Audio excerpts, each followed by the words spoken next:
चलो थोड़ी देर देखते हैं, अदरवाइज लेट्स सी, ठीक है, थोड़े टाइम ट्राई आउट करते हैं, let's carry on with the lecture, ठीक है। Okay, you tell me, I was saying that which country recently gave the honorable prime minister their highest civilian award? कौन सी country ने दिया है? यस, भूटान, ठीक है। And what is Bhutan guys? Bhutan, France और Israel नहीं। आई सेड रिसेंटली, रिसेंटली किसने दिया है, ठीक है। द आंसर इज भूटान, ठीक है। और क्या नाम, what is the name of that award? नाम क्या है उस अवार्ड का? मैं लिख रहा हूं यहां पे, आप लोग लिख लो। नगा डाग, नगा डाग पैलगी खोरलो, ठीक है। This is the name of the award, ठीक है। And the reason the Bhutan government gave this award was unconditional friendship and support extended over the years and particularly during the COVID time. इतने साल से जो हमने हमारी दोस्ती निभाई है उसके लिए, और especially particularly because of the help provided in the period of COVID. Understood guys? लिख लो ये नाम, this is the name of the award. सुनाई दे रहा है अब ठीक से? ठीक है, इतना लिख लो, फिर आगे चलेंगे।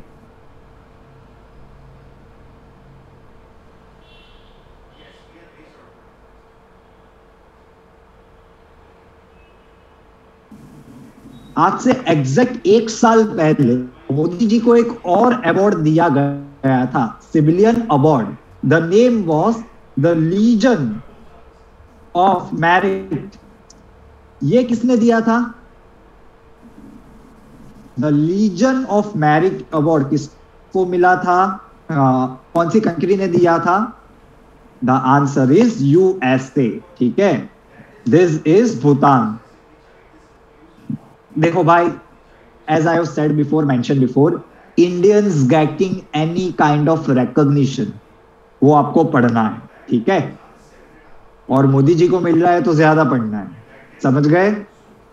यस, वेरी गुड खुशी, आपको याद है even the prime minister of Australia and Japan, उनको भी ये अवार्ड मिला था, द लीज बाय यूएसए, ठीक है। चलो आगे चलेंगे। Okay, Omicron variant in India, you just have to remember the name given by World Health Organization to this Omicron variant. वो नाम क्या दिया गया है? B.1.529। ये हमें बस याद रहना चाहिए, B.1.1.529। कौन देता है ये नाम? The answer is World Health Organization. कौन सी बार रिपोर्ट किया गया था? The answer is South Africa. Understood guys? What information we have to collect from this particular news, ठीक है। यस, हमने पिछले लेक्चर में पढ़ा था what do we mean by variant of concern, ठीक है। मैं एक फोटो डाल के लाया था, उसमें 3 डिफरेंट फेजेस के बारे में डिस्कशन किया गया था, लास्ट लेक्चर में हमने पढ़ा था, ठीक है। लिख लो ये।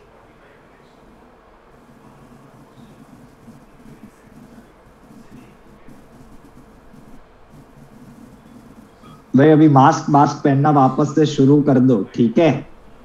अभी ये भाई फॉर्म में आ रहे हैं इसके लिए, ठीक है।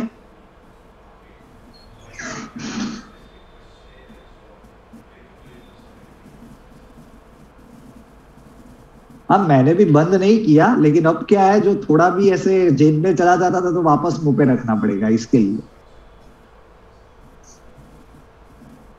हो गया? ठीक है। और एक बात याद रखना मेरी, वो मास्क नाक के ऊपर पहनना है, मुंह के ऊपर नहीं, ठीक है। वो आधे लोग उसमें भी स्टाइल मारते हैं, ठीक है। तो ये स्टाइल थोड़ी महंगी पड़ जाएगी अपने को, तो मत मारा करो। ये डायलॉग मुझे मेरी मम्मी ने कहा था, तो मैं आपको कह रहा हूं, ठीक है। तो पासिंग द पासर चलता है हमारे यहाँ पे। चलो,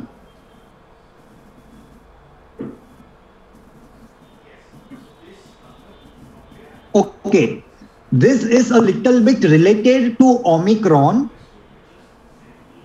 Indian Council of Medical Research, ICMR, Regional Medical Center in Dibrugarh. Dibrugarh is located in Assam.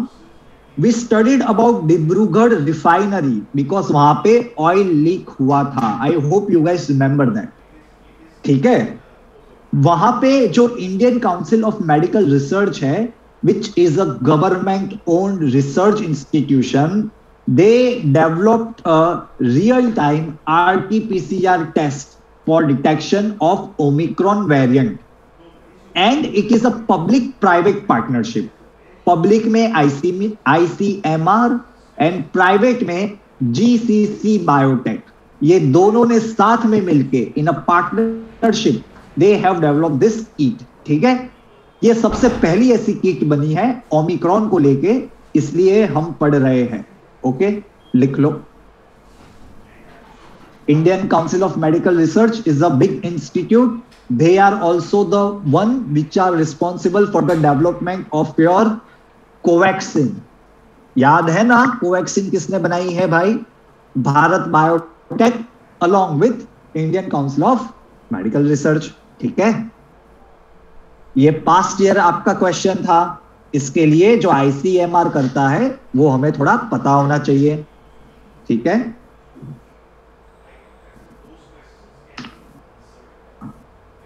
हाँ, आरटीपीसीआर इंस्टेंट रिपोर्ट, ठीक है।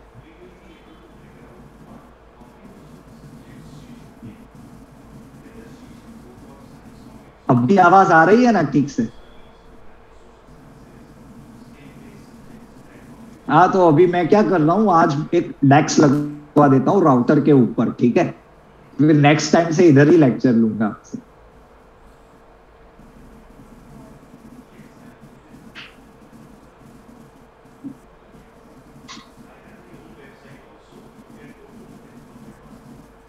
Rishit, it is written on the PPT, in the PPT, GCC Biotech. They are the private partnership. Rohan, मुझे उसका idea नहीं है that application पे PDF available है या नहीं, लेकिन वीडियो अवेलेबल है, दैट आई नो, ठीक है। I am not sure about the PPT part, ठीक है, PDF part. First Indian made vaccine is definitely Covaxin, ठीक है।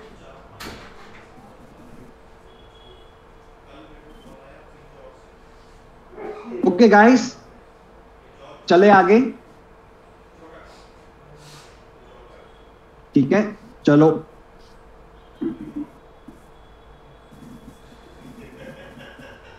Dubai becomes first in the world to go 100% paperless.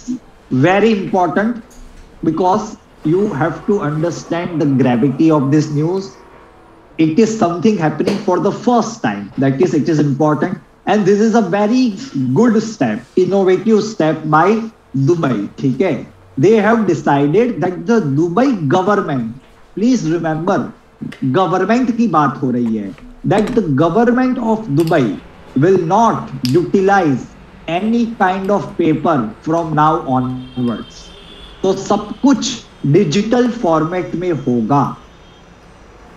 For an example, आपको Dubai में driving licence लेना है, so you will not be expected to fill up any kind of paper form. Okay, everything will be digitized. Understood?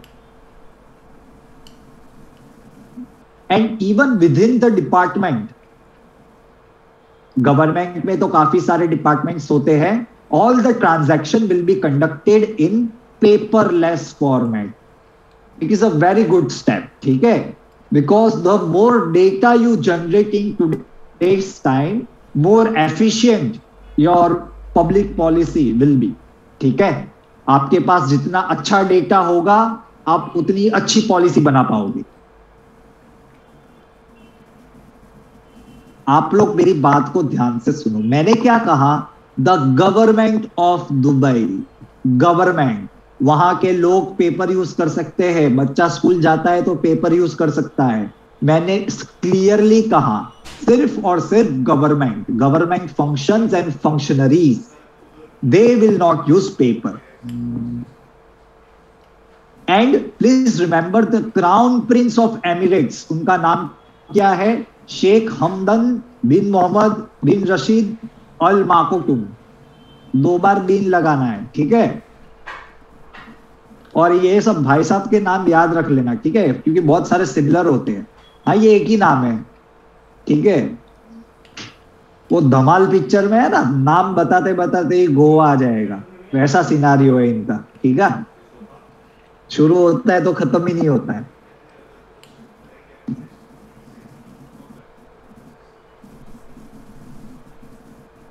मेरे को भी ऐसा ही लगा था। हाँ खुशी, यू आर एब्सोल्युटली राइट, मैंने आपको पहले भी बताया है, United Arab Emirates, UAE, UAE is a federation of 7 Emirates. 7 Emirates मिलके बनाते हैं यूनाइटेड अरब एमिरेट्स, ठीक है?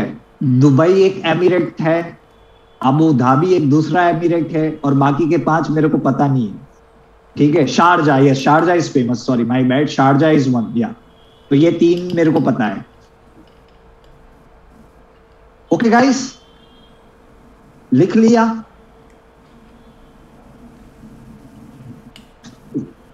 Okay,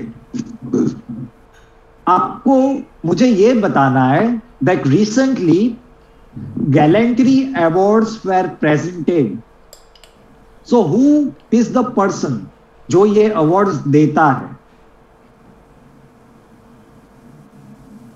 very good, president of India, very good, ये याद रखना, ठीक है?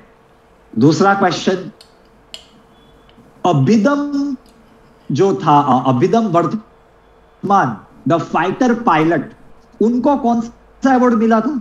ये मैंने लास्ट टाइम पढ़ाया था, इसलिए पूछ रहा हूं।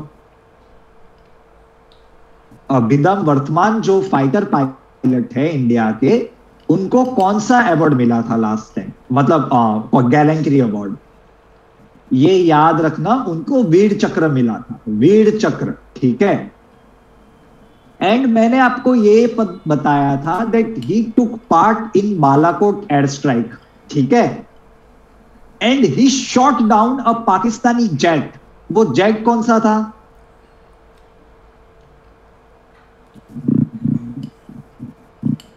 F-16, ठीक है? ये इतनी सारी इंफॉर्मेशन हमें पता होनी चाहिए, ठीक है? F-16, Mahavir Chakra, Vir Chakra and Abhinandan Varthaman associated with Balakot air strikes, ठीक है? चलो आगे चलेंगे,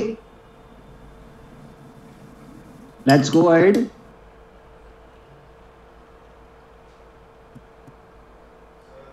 अच्छा, पहले मेरे को ये बताओ, ये मैच किसने देखी थी?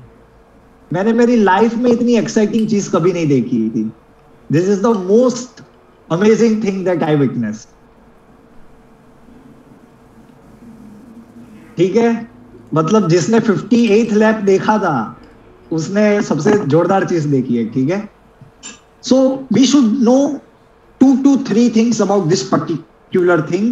Max Verstappen, why he is important? Because he became a first time F1 world champion, ठीक है? Max Verstappen, ठीक है? He represents which racing team? The answer is Red Bull, ठीक है? Red Bull Racing. And Lewis Hamilton, I am sure आप सब जानते हो कौन सी टीम को रिप्रेजेंट करता है? मर्सिडीज AMG, ठीक है? अंडरस्टूड? बस इतना पता होना चाहिए। We should know that Lewis Hamilton is already 7 time world champion. ठीक है, equalling the record of Michael Schumacher and Lewis Hamilton, they both have won 7 titles together. ठीक है, अगर ये भाई जीत लेता लुइस हैमिल्टन तो it would have been his 8th title, but I am very happy that Max won. ठीक है, ही डिजर्व्ड इट मेरे हिसाब से, because I admire that person. इसके लिए लिख लो फटाफट।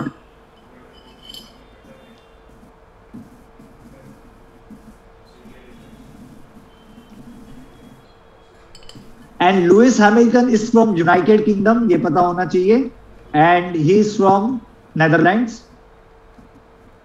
ठीक है, it was in yes Marina.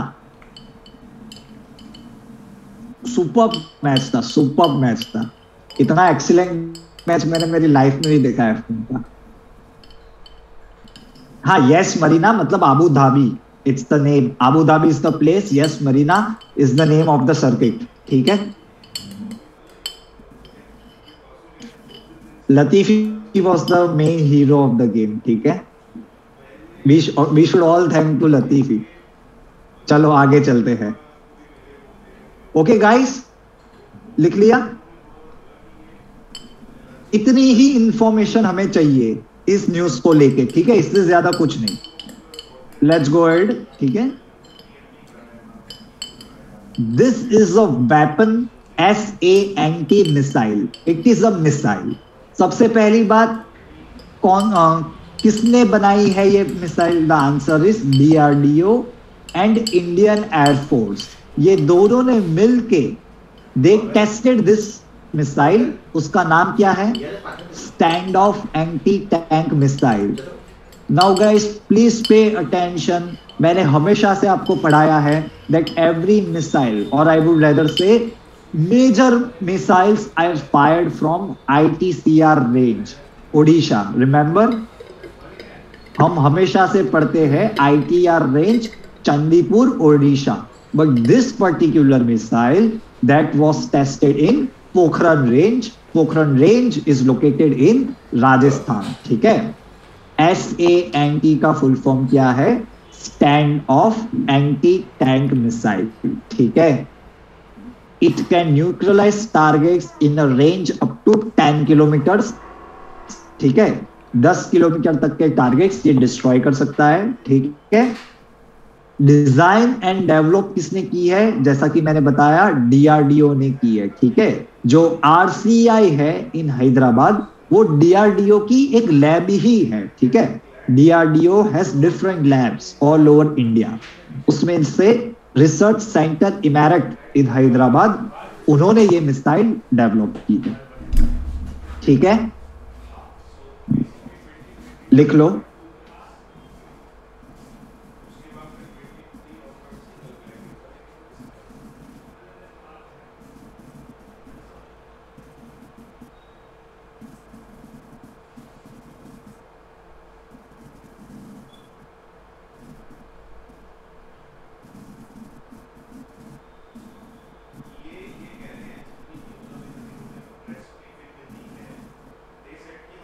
अग्नि प्राइम रिसेंटली लॉन्च हुई है, अग्नि P मिसाइल है, उसके बारे में भी हम पढ़ेंगे। ठीक है,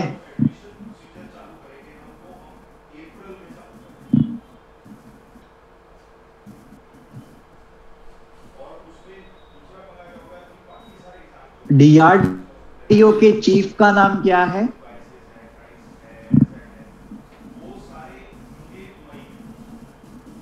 हे भगवान, ख्याति क्यों ऐसा कर रहे हो आप? मेरे को छोटा सा हार्ट अटैक आ गया है यहाँ पे। ठीक है, DRDO के चीफ की बात कर रहा हूं, G सतीश रेड्डी। ठीक है, यस वेरी गुड। हाँ ठीक है, ठीक है, G Satish Reddy, headquarter new Delhi, पता होना चाहिए। ठीक है, हाँ निष्ठा, पढ़ेंगे हम, हार्डी संधू के बारे में भी पढ़ेंगे, हरनाथ संधू के बारे में भी पढ़ेंगे। ठीक है, जितने भी संधू हैं, 2-3 मेरे हैं फेवरेट, उन सबके बारे में पढ़ेंगे। ठीक है, चलो आगे चलेंगे।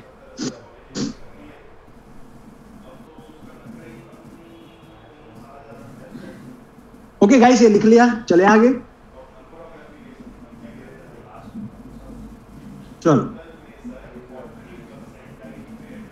National Helpline Against Atrocities on Scheduled Caste and Scheduled Tribe. ठीक है, we should remember three things about this particular news.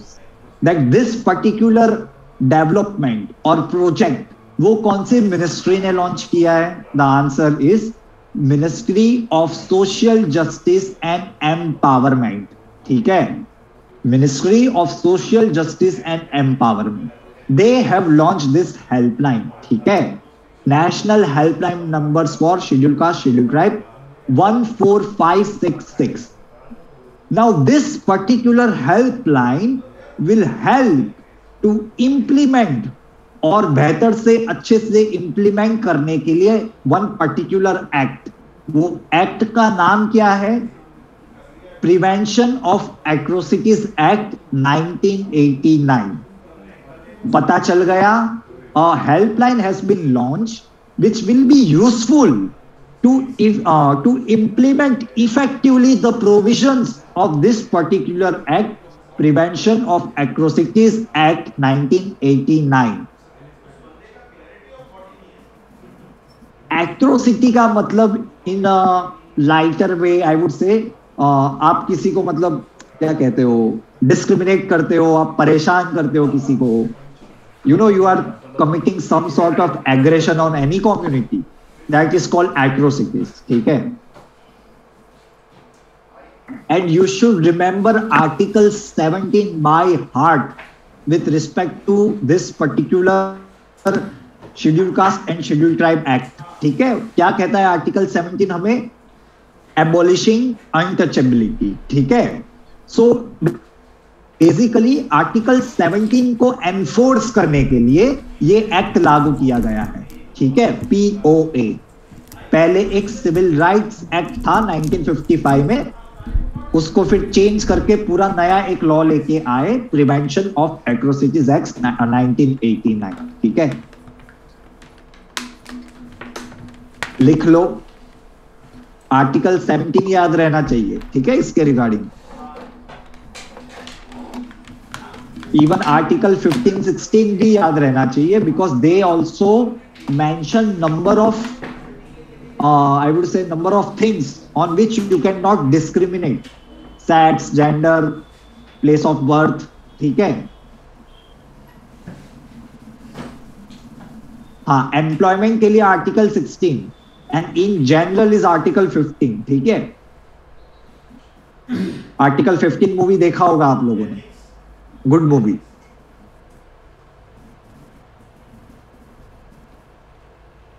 चलो आगे चलेंगे. लिख लिया?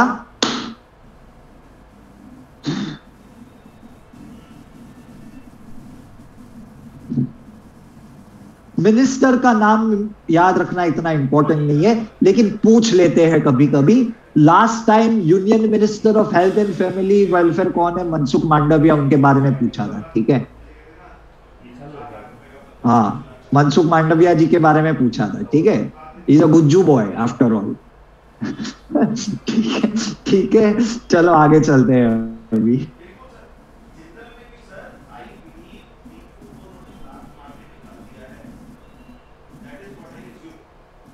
काशी विश्वनाथ धाम, हमें सिर्फ फैक्ट्स पता होने चाहिए. इसका उद्घाटन हमारे मोदी जी ने किया है. ठीक है, Kashi Vishwanath corridor project connects Kashi Vishwanath temple to the bank of river Ganga.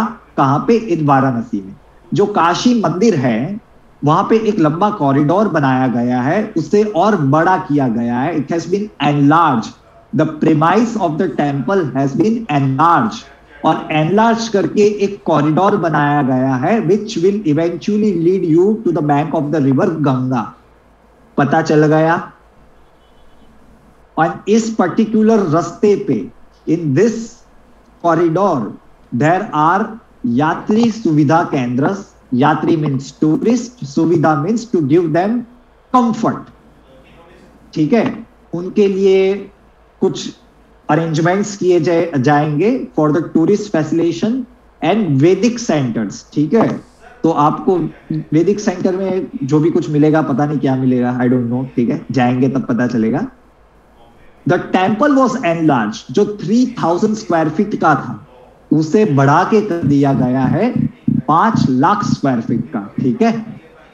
Understood guys. Kashi Vishwanath temple, आपको कोई पूछे कहां पे आया है, you should know it is इन वाराणसी, ठीक है। अंडरस्टूड।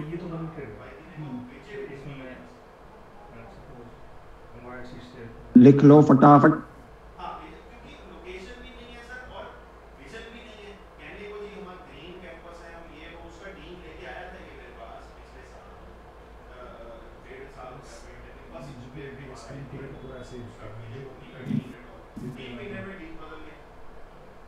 ख्याति ये मुझे नहीं पता, and I don't think so ऐसा पूछेंगे, ठीक है। Phase 1 phase 2, because you can not be expected to remember all this things, ठीक है। जैसे आज हम गंगा एक्सप्रेसवे के बारे में भी पढ़ेंगे, तो it is divided into 3 to 4 phases. तो कब स्टार्ट होगा कब बंद होगा, वैसा मैंने आज तक कोई एग्जाम में नहीं देखा, ठीक है, टू बी ऑनेस्ट। प्रोजेक्ट के बारे में पूछते हैं, प्रोजेक्ट की लेंथ कितनी है, क्या कुछ स्पेशल फीचर्स होते हैं, उसके बारे में पूछते हैं, ठीक है।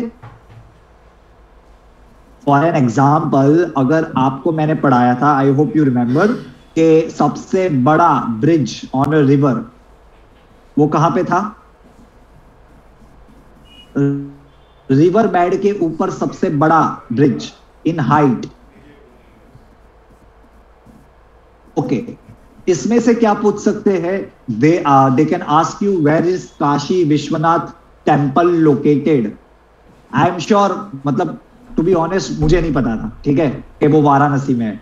इलाहाबाद में भी हो सकता है, इलाहाबाद मतलब प्रयागराज में भी हो सकता है, ठीक है, मुझे तो नहीं पता था, ऑनेस्टली कह रहा हूं, ठीक है। सो ऐसा पूछ सकते हैं, आपको पता होना चाहिए। काशी विश्वनाथ धाम जो रिसेंटली इनॉग्रेट किया है वो क्या है, कॉरिडोर प्रोजेक्ट क्या है। बेसिकली द कॉरिडोर प्रोजेक्ट का एम क्या है, to connect the temple with river Ganga. Understood. ये क्वेश्चन भी पूछ सकते हैं। यूपी में है वो मुझे पता था, लेकिन वाराणसी या प्रयागराज में आई वॉज कंफ्यूज, क्योंकि यूपी में क्या है, हर एक जगह पे बहुत सारे मंदिर है और बहुत इंपॉर्टेंट है, कुछ टूटते हैं, कुछ बनते हैं, कुछ बनते हैं, कुछ टूटते हैं, तो कंफ्यूजन रहता है काफी, और नाम भी इतना बदलते हैं कि पूछो मत, ठीक है। तो हो जाता है यार, अभी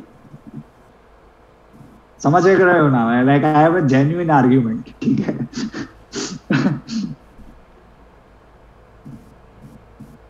हो गया, चले आगे।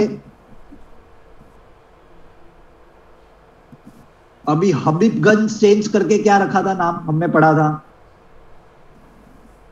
हबीबगंज रेलवे स्टेशन का नाम चेंज करके क्या रखा था, हबीबगंज पूरा का पूरा रेलवे स्टेशन था। देखो आप लोग भूल गए, श्रुत ने सही आंसर दिया है,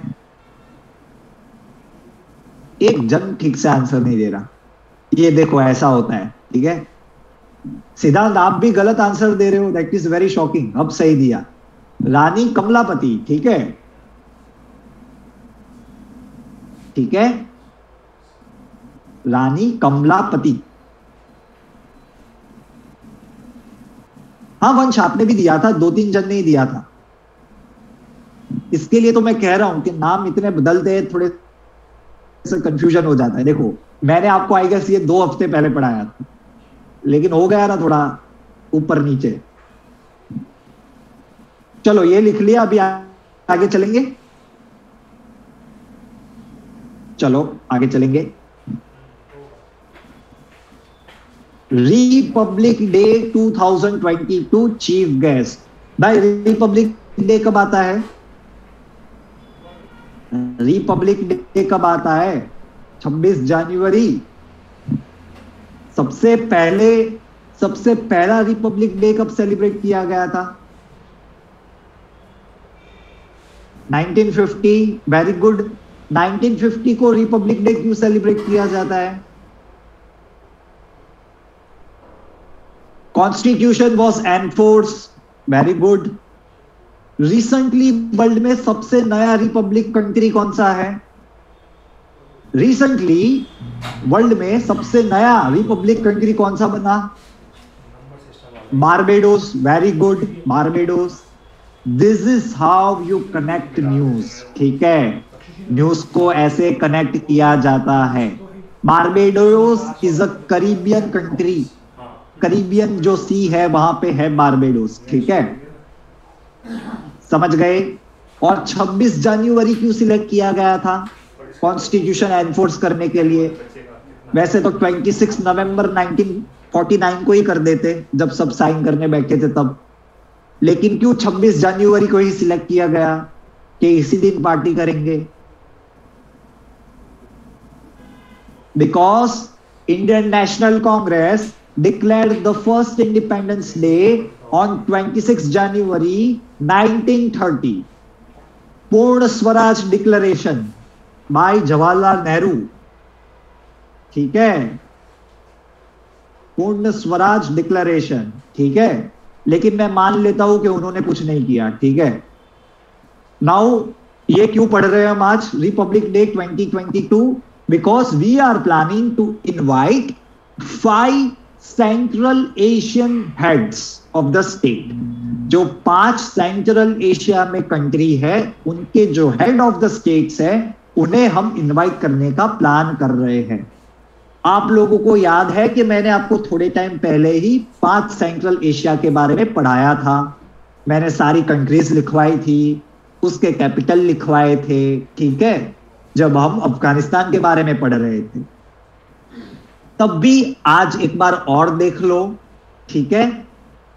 ये इंडस रिवर दिख रही है आपको जो जा रही है, वो इंडिया का पार्ट है और इंडिया और अफगानिस्तान की बॉर्डर टच कर रही है। एक बहुत ही नैरो सा कॉरिडोर है जिसे हम वखान कॉरिडोर कहते हैं। ताजिकिस्तान के एग्जैक्ट नीचे एक छोटी सी लाइन जा रही है, वो अफगानिस्तान है, और वो अफगानिस्तान के पार्ट को क्या कहते हैं? वखान कॉरिडोर। ये इंपॉर्टेंट है बिकॉज वखान कॉरिडोर भी न्यूज में था इसके लिए, बिकॉज वखान कॉरिडोर के साथ इंडिया की ऑफिशियली बॉर्डर टच होती है। अंडरस्टूड? लेकिन अभी it is a part of PoK, Pakistan occupied Kashmir. लिख लो, फटाफट लिख लो। एंड एक बात याद रखना कि अफगानिस्तान के साथ 3 सेंट्रल एशियन कंट्री की बॉर्डर शेयर होती है, 3, Turkmenistan, Uzbekistan and Tajikistan. TUT, ठीक है, लिख लो।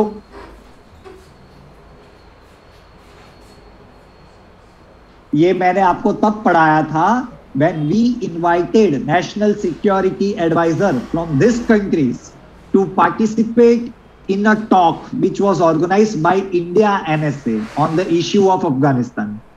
याद आया? अजीत डोवाल साहब, दिल्ली, हम लोगों ने NSA को इनवाइट किया था टू डिस्कस अबाउट अफगानिस्तान, ठीक है।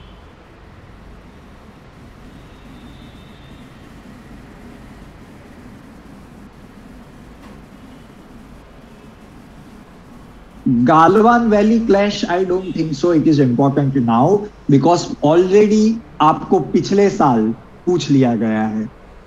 सो आई डोंट थिंक सो कि वो पूरी की पूरी थीम वापस रिपीट करेंगे। समझ रहे हो? आपकी मई में एग्जाम है, ठीक है, तो अभी ध्यान से पढ़ना है, ठीक है।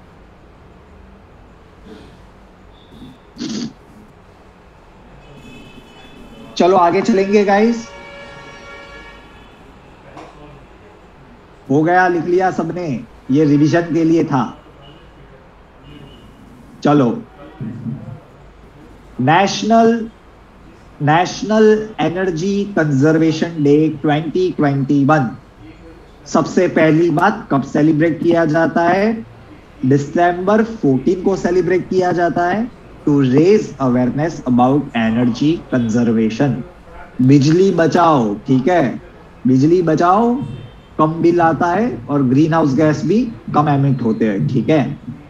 This day is also known as Energy Efficiency Day. Energy Efficiency Day. आप लोगों के घर पे एसी, फ्रिज, टीवी ये सब है? देखा है आप लोगों ने? है कि नहीं है? तो उसके ऊपर कभी स्टार मार्किंग देखा है? स्टार दिए होते हैं, 3 स्टार, 4 स्टार, 3.5 स्टार। ये सारे स्टार्स आपकी एफिशिएंसी को डिनोट करते हैं। और ये स्टार्स देता कौन है? The answer is bureau of energy efficiency, BEE. ठीक है, and the same BEE is responsible for the celebration of national Energy conservation day. ठीक है, इस साल का थीम क्या है? आजादी का अमृत महोत्सव और आत्मनिर्भर भारत। ये दोनों वो स्टिकर है जो आप किसी भी नोटबुक पे चिपका सकते हो। ठीक है, 1-2 साल के लिए। आत्मनिर्भर भारत और आजादी का अमृत महोत्सव कहीं पे भी चिपका सकते हो, एवरग्रीन स्टिकर है ये। ठीक है, लेकिन मेन थीम क्या है? एनर्जी एफिशिएंट इंडिया एंड आजादी का अमृत महोत्सव, क्लीनर प्लैनेट। इतना पता चल गया? लिख लो, बिजली कम बचाओ और सॉन्ग पे ज्यादा नाचो। समझ गए ना आप लोग?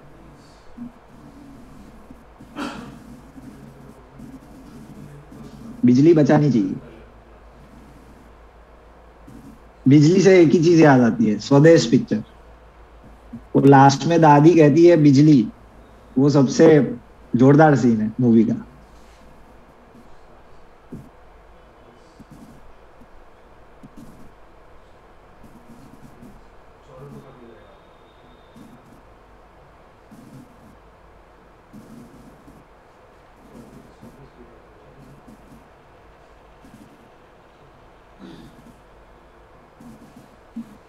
अगर राउटर की स्विच बंद कर दी मैंने तो बिजली बचेगी, लेकिन आपको पढ़ाएगा कौन? ठीक है। लिख लिया सबने?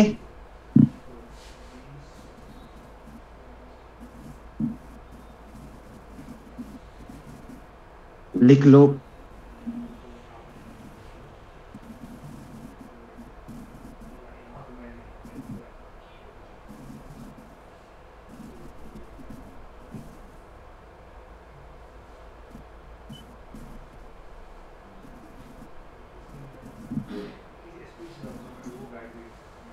अच्छा, मैं क्या सोच रहा था, मेरी बात ध्यान से सुनो। डू यू लाइक दिस और should I make my own notes, जिसमें मैं सिर्फ बहुत ही छोटा छोटा लिख के लाऊं, जो आपको सिर्फ कॉपी करना है? आपको कौन सा प्रेफर रहेगा? So I can do that for you guys. ठीक है, मतलब वो मैं कर सकता हूं आपके लिए। ठीक है, क्योंकि मैं बहुत ही शॉर्ट्स, मतलब मैं बहुत ही छोटा छोटा लिखता हूं, जो एग्जाम ओरिएंटेड मेरे को ज्यादा इंपॉर्टेंट लगता है। इसके लिए एक काम करते हैं, नेक्स्ट लेक्चर में वैसे करूंगा, एक लेक्चर में ट्राई कर लेता हूं। ठीक है, फिर आप लास्ट में मुझे बता देना लेक्चर में, नेक्स्ट लेक्चर में, कि विच वर्जन यू प्रिफर। ठीक है, तो हम उसी वे में कंटिन्यू करेंगे। ठीक है, चलो ये लिख लिया। इसके पीछे थोड़ा और है। ठीक है,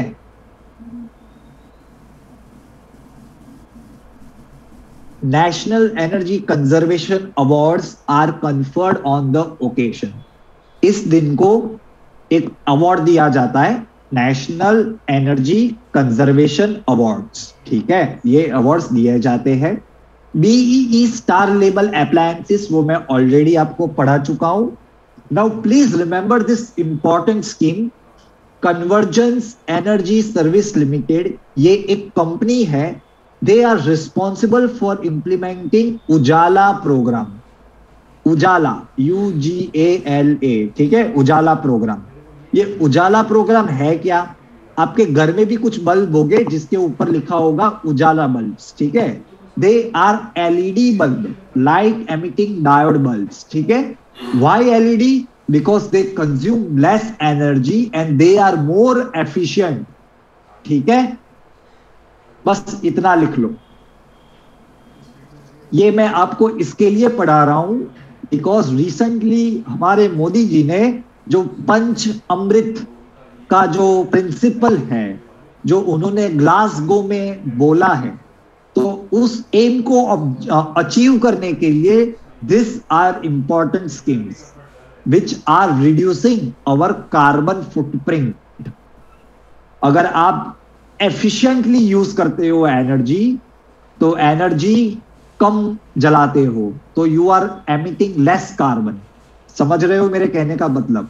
बिकॉज आपके घर पे जो बिजली आ रही है majorly that is coming from coal power plant. So if you are utilising efficiently your electricity, तो इवेंचुअली आपकी कार्बन फुटप्रिंट कम होती है। ठीक है,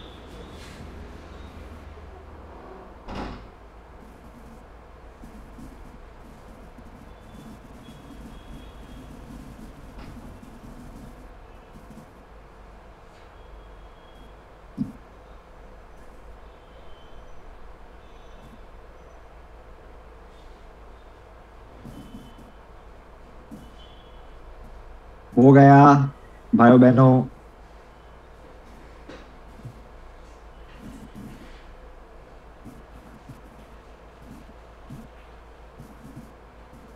चलो मैं आगे। ठीक है, चलो।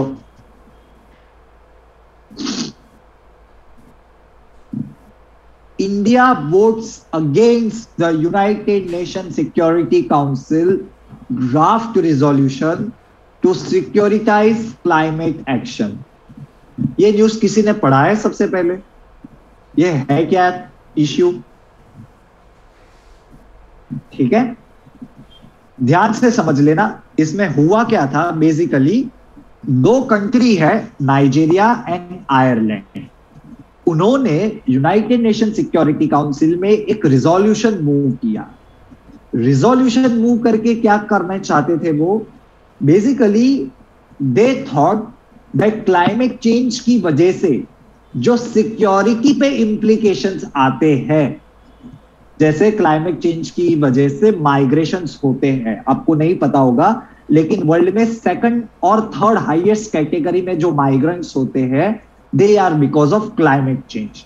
But when they migrate, so definitely it will have security concerns for any country. जैसे बांग्लादेश में से जो माइग्रेशन हुआ था इंडिया में इन 1971, तो उससे क्या हुआ था, इंडिया में सिक्योरिटी इंप्लीकेशंस बढ़ गए थे। कौन आ रहे, इतने सारे लोग आ रहे, ठीक है।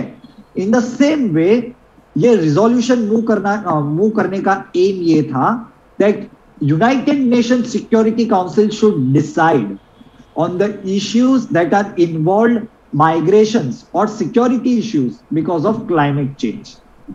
इतना पता चला आपको?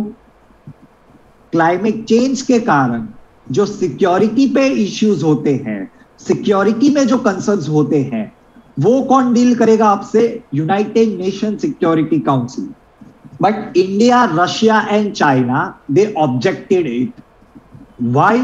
Because India said कि भाई साहब यूनाइटेड नेशन सिक्योरिटी काउंसिल में तो 15 जन बैठते हैं, उसमें से 5 वीटो पावर लेके बैठे हैं। नाउ ये तो ये बात हो गई कि क्लाइमेट चेंज के लेके मेजर डिसीजंस कौन लेगा? द 5 कंट्रीज और United nation security councils, the 15 member committee. तो ये तो ना ही रिप्रेजेंटेटिव है ना ही डेमोक्रेटिक इंस्टीट्यूशन है। मतलब आप 5 जन तो कुछ भी बोलोगे और हमें बाद में फॉलो करना पड़ेगा, तो ये भाई साहब हमें नहीं चलेगा। समझ गए? बेसिकली अगर आप इनको पावर दे देते हो इस पर्टिकुलर इश्यू पे, तो वो लोग डिक्टेट करेंगे कि आप ऐसा कर लो वैसा कर लो और बाकी कंट्रीज को फॉलो करना पड़ेगा। सो रशिया, चाइना एंड इंडिया, उन्होंने इसके अगेंस्ट वोट दिया है। समझ गए? चकाचक, वेरी गुड। पढ़ लो, नाइजीरिया और आयरलैंड ने मूव किया है, वो पता होना चाहिए। ठीक है, फटाफट लिख लो, फिर आगे बढ़ेंगे। ये बहुत शाणे लोग हैं, पता है, ऐसे सीधा कान नहीं पकड़ते, टेढ़ा कान पकड़ने की कोशिश करते हैं। ठीक है, अंकल सैम खतरनाक है। अंकल सैम मतलब कौन?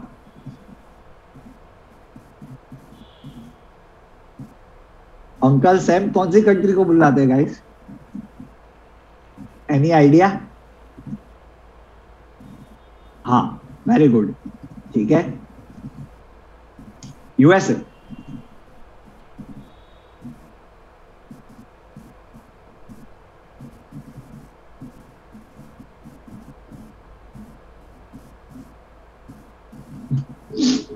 पिज्जा तक तो ठीक है। ओके गाइस, हो गया।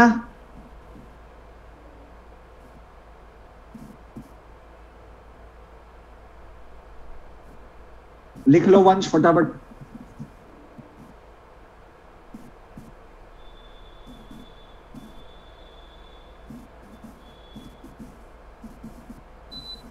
इंडियन एक्सप्रेस मस्त है, जो भी मेरे को काम का चाहिए वो मिल जाता है।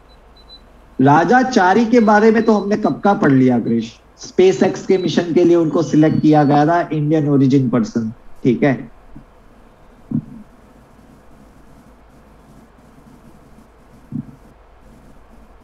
ओके एवरीवन, चले आगे।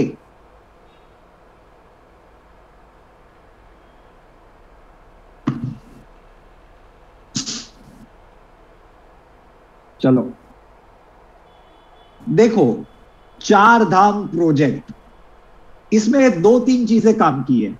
एक, पहली बात कि चार धाम प्रोजेक्ट कौन से स्टेट को बिलोंग करता है, द आंसर इज उत्तराखंड, इतना पता होना चाहिए, ठीक है। दूसरी बात, ये चार धाम में कौन चार भाई लोग हैं वो पता होना चाहिए।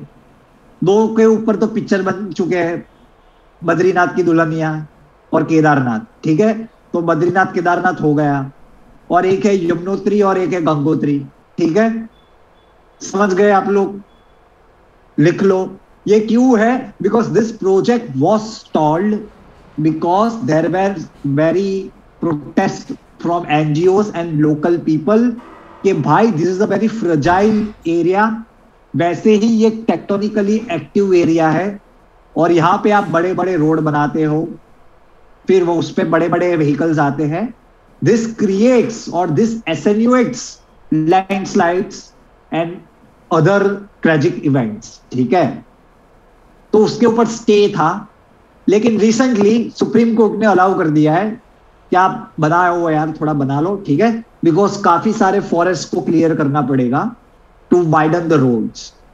But at the same time, again, it is important for the mobilization of army troops in the area close to Tibetan border. आप देख सकते हो माना, माना is considered as the last village on the Indian side, close to the Tibetan boundary or the Chinese boundary, ठीक है। तो army को easy mobilization मिले and even to promote trade, tourism and integration, ये रोड बनाना जरूरी है। This is where the arguments given by the central government, ठीक है। समझ गए आप लोग? ये चार भाई लोग का नाम याद रखना, और जो मैंने बताया वो याद रखना, ठीक है। आप यहाँ पे पढ़ सकते हो, ये इसके लिए मैं आपके लिए फोटो लेके आया हूं ताकि आप पढ़ भी सकते हो कि क्या इश्यू है, ठीक है।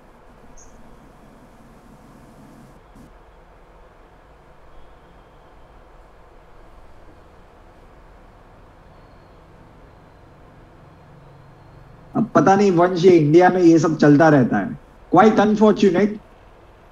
ख्याति मैंने 2 बार बोला था 4 जगह का नाम, आप तब कहां पे थे, ठीक है।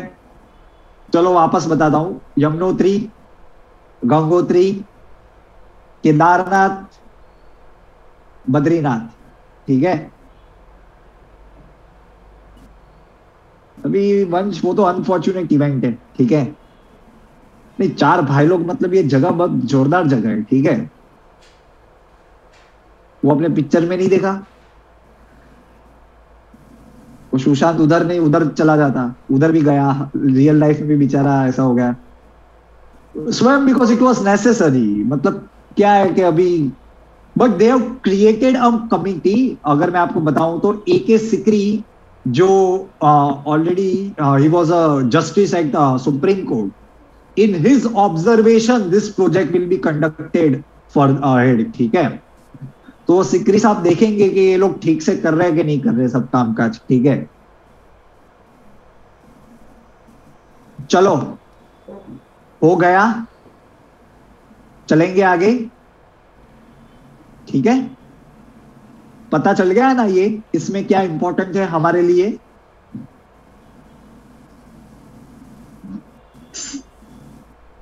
चलो लेट्स गो अहेड। ठीक है,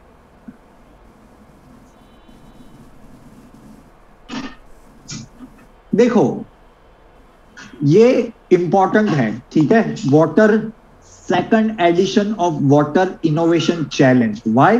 because in this particular challenge we are contributing with Denmark. Denmark कहां पे लोकेटेड है, हम पढ़ चुके हैं इसके बारे में।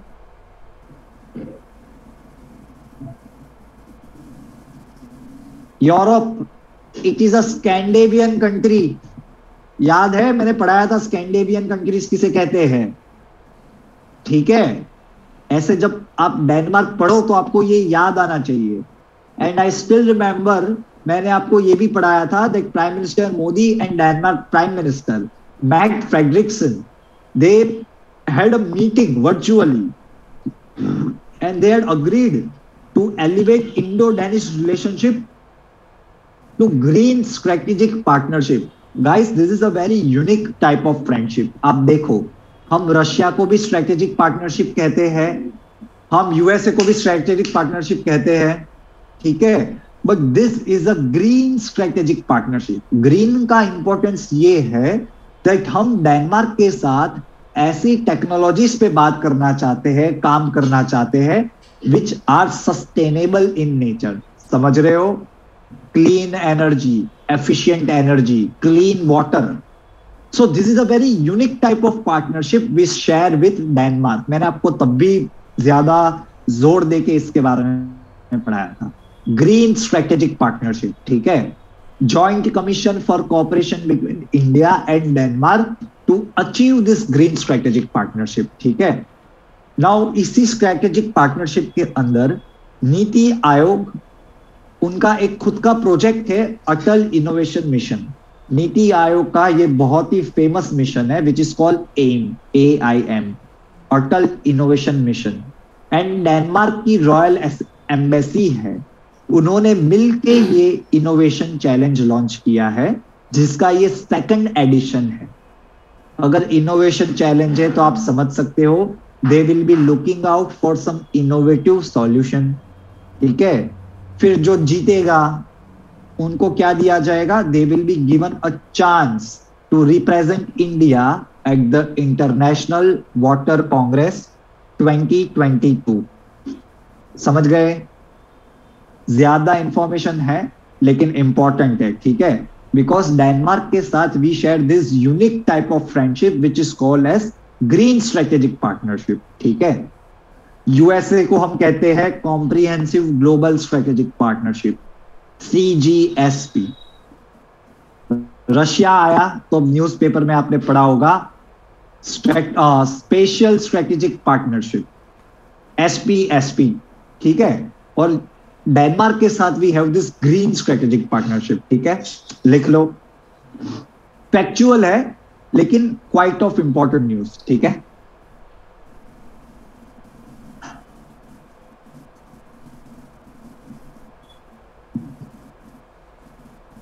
डेनमार्क का कैपिटल याद है किसी को बाई चांस?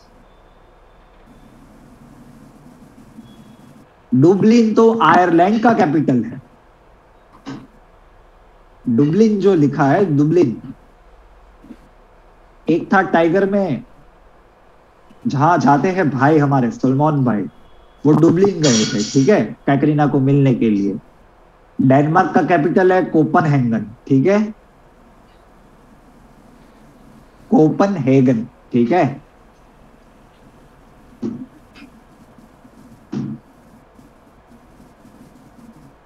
यूएसए के साथ जो हमारी पार्टनरशिप है we call it as CGSP, comprehensive global strategic partnership.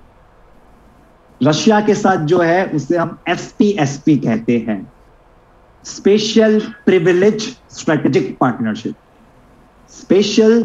Special भी है, प्रिविलेज भी है, and we are strategic partners. ठीक है,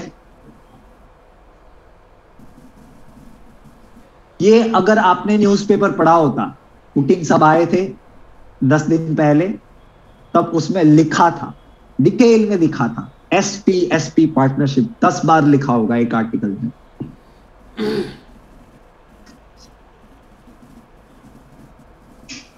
हो गया, चलेंगे आगे एवरीबॉडी।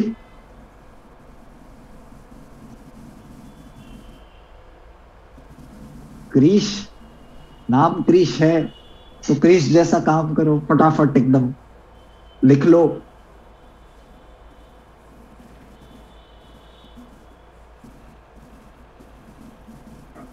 स्वीडन का कैपिटल क्या है?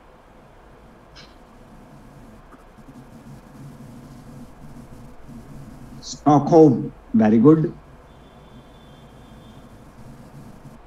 Stockholm, yes guys, very good very good. चलो अभी चलेंगे आगे, ठीक है, चलो okay, let's go.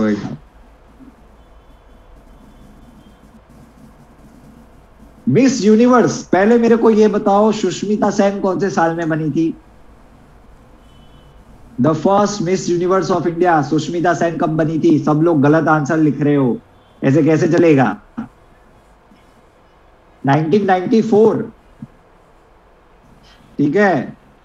Sushmita Sen, picture के नाम बताऊं एक दो, शायद याद आ जाएगा आपको, ठीक है। 1994, लारा दत्ता, आर्या सीरीज तो मेरे को पता नहीं है, लेकिन अपने पिक्चर देखते हैं उनके, ठीक है। लारा दत्ता कब बने थे? बने थे जो भी है, ठीक है, 2000, ठीक है। और 21 साल बाद, 21 साल की हरनाज संधू, कितने साल बाद? After 21 years, 21 years old from Punjab, Harnaaz Sandhu वो 70th मिस यूनिवर्स बनी है, ठीक है। ये पता होना चाहिए that she became miss universe. कौन सा? 70th टाइटल उनको मिला है, 70। उससे भी ज्यादा इंपॉर्टेंट ये है कि कौन सी जगह पे ये इवेंट ऑर्गेनाइज की गई थी। आंसर इज इजराइल, ठीक है, ये पता होना चाहिए। उनके साथ जो बाकी के 2 पार्टिसिपेंट्स है वो कौन थे? तो आंसर वो है, साउथ अफ्रीका से कोई कंटेस्टेंट थी और पैरुग्वे से कोई कंटेस्टेंट थी। पहले मुझे ये बताओ, पैरुग्वे जो है कंट्री, वो कहां पे लोकेटेड है? Very good Siddhant, really very good, अच्छी बात है।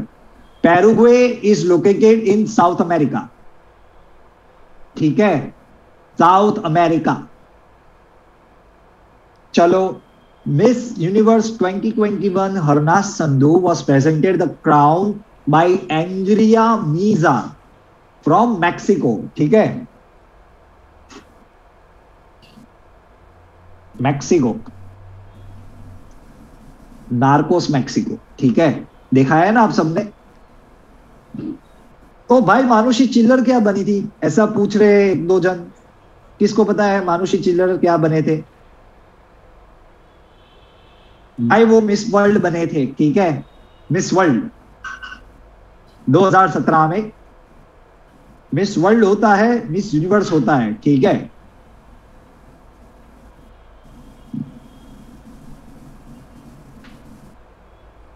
वो मिस वर्ल्ड से ऊपर आता है मिस यूनिवर्स, ठीक है।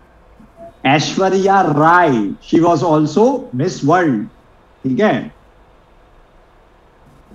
पता है ना।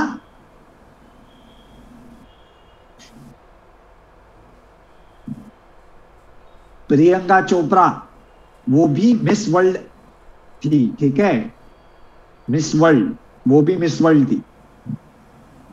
ऐश्वर्या राय 2000 में नहीं, ऐश्वर्या राय नहीं, Priyanka Chopra, she was Miss World in 2000। Aishwarya Rai तो पहले यार, उससे पहले, काफी पहले, ठीक है। चलो लिख लिया सबने, चलेंगे आगे।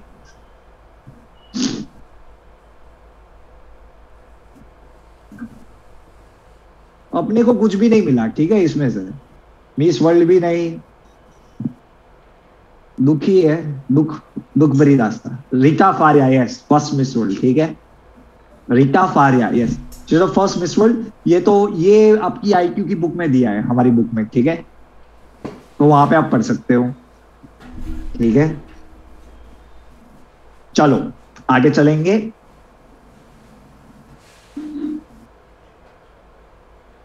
नेशनल एग्रो समिट, एग्रो का मतलब होता है एग्रीकल्चर, ठीक है।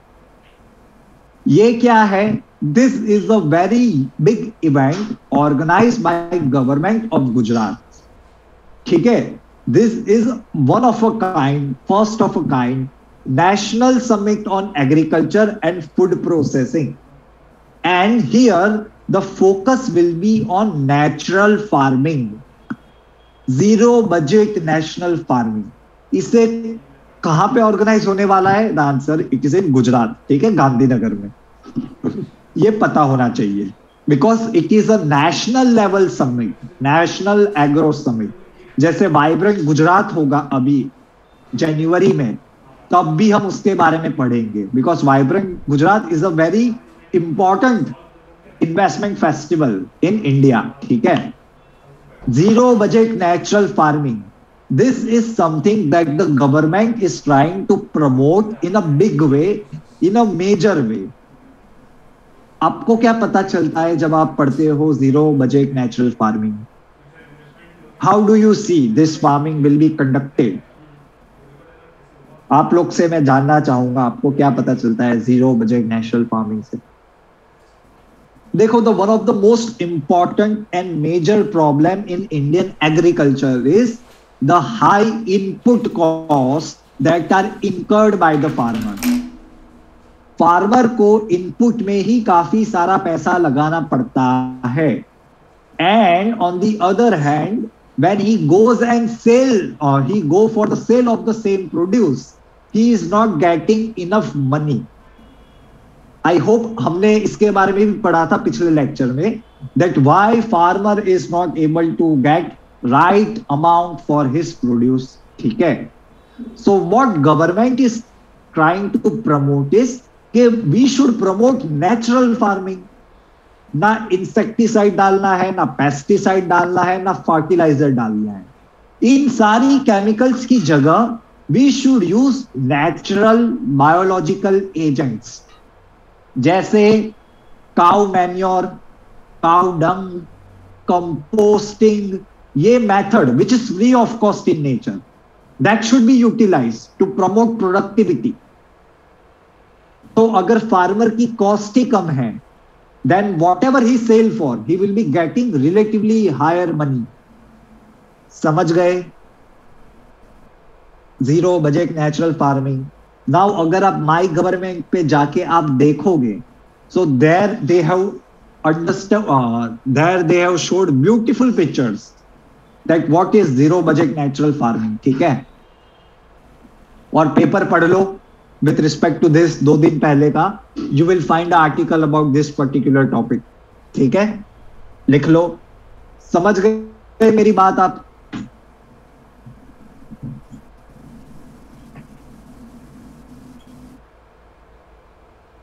लिख लो।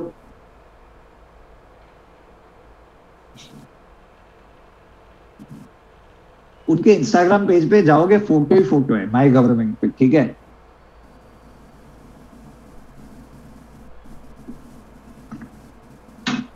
ये क्या है, आप लोग मुझे पूछते हो कभी कभी कि sir what we should refer to, ठीक है। और माई गवर्नमेंट की वेबसाइट भी है, तो वहां पे भी फोटोज है, ठीक है। सो मुझे ये अच्छा लगा कि ये बच्चों को देखना चाहिए, ठीक है, बिकॉज कुछ भी होता है, हरना Sandhu if she von an award, तो उनके बारे में लिखा है, ठीक है। फिर आज हम रामानुजन प्राइज के बारे में पढ़ेंगे, तो उनके बारे में भी फोटो दिया है बहुत अच्छे से, तो वो आपकी मेमोरी में अच्छे से इंग्रेन हो सकता है। इसके लिए मैं आपको कह रहा हूं that you should visit that particular website.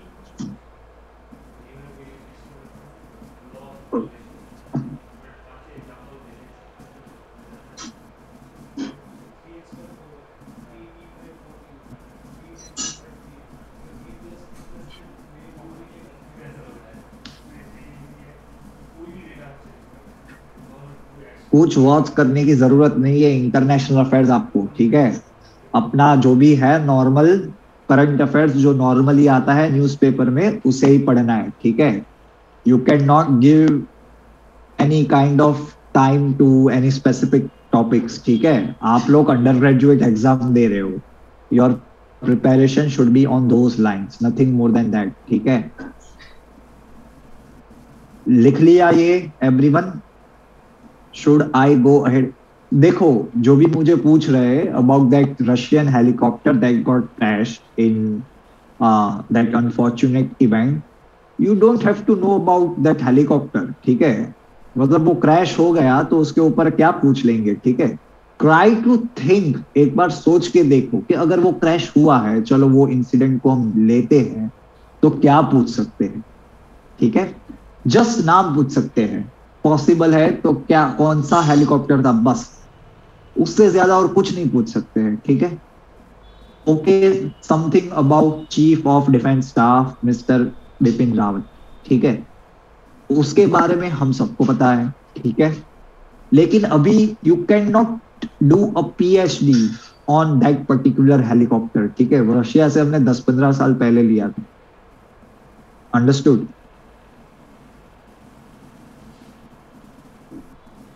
और रशिया से हम कुछ ना कुछ लेते रहते हैं इन डिफेंस इक्विपमेंट्स। पता चल गया how to see a particular news, ये आपको क्लियर होना चाहिए। अभी चीफ ऑफ डिफेंस स्टाफ कोई नहीं है, गवर्नमेंट इज लुकिंग फॉर के who should be given that position, ठीक है। चलो, लेकिन आज उसके बारे में हम देखेंगे रिलेटेड टॉपिक टू दैट, ठीक है। चीफ ऑफ स्टाफ कमिटी जिसे कहते हैं, हम उसके बारे में पढ़ेंगे, ठीक है। तो मैं आपको तब बताऊंगा कि क्या है क्या नहीं है, ठीक है। चलो आगे चलेंगे।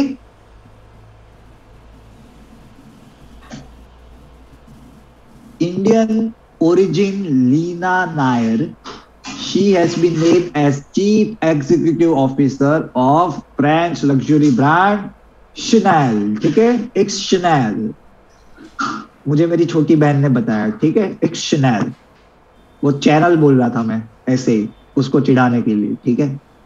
फ्रेंच कंपनी है, ये पता होना चाहिए। फाउंडेड बाय कोको Chanel, ठीक है। जो भी आपको पसंद है आप बोल सकते हो वैसा, ठीक है। Now Leena Nair, she was a chief human resources officer. कौन सी कंपनी में थे? यूनिलीवर। जो आप यूनिलीवर कंपनी देखते हो ना, अपने काफी सारे प्रोडक्ट्स आते हैं, हिंदुस्तान यूनिवर लिमिटेड, तो उसकी होल्डिंग कंपनी कौन सी है? यूनिलीवर, ठीक है। अंडरस्टूड। यूनिलीवर कंपनी, उसकी जो ह्यूमन रिसोर्सेस है उसके चीफ थे लीना नायर जी, ठीक है। Now she will leave that position and she will be chief executive officer of Chanel, ठीक है। समझ गए? She became the first woman on the management committee of Hindustan Unilever. She became the first woman, कौन थे? जब लीना नायर जी, when she became the first woman on the management committee of Hindustan Unilever, ठीक है। फटाफट लिख लो, ये सारे इंपॉर्टेंट न्यूज है, पूछने की शंका ज्यादा हो सकती है, ठीक है।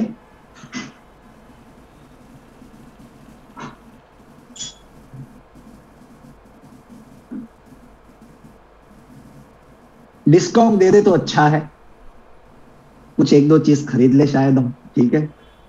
बहुत महंगा है।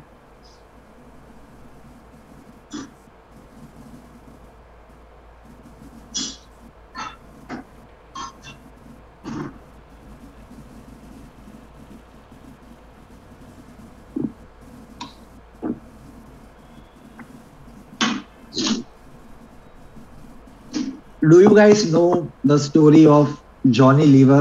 That why is called as Johnny Lever? कभी पढ़ा हो, कभी सुना हो? Johnny Lever used to work in a factory of Hindustan Unilever, ठीक है। So Unilever से आया लीवर, Johnny Lever, समझ रहे हो? That is what the story is. उनका नाम ऐसे पड़ा है।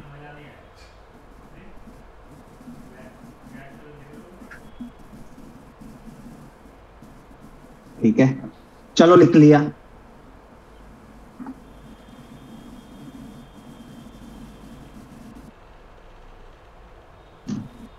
एवरीबडी एवरीबडी हो गया, लिख लिया, आगे चलेंगे। ठीक है,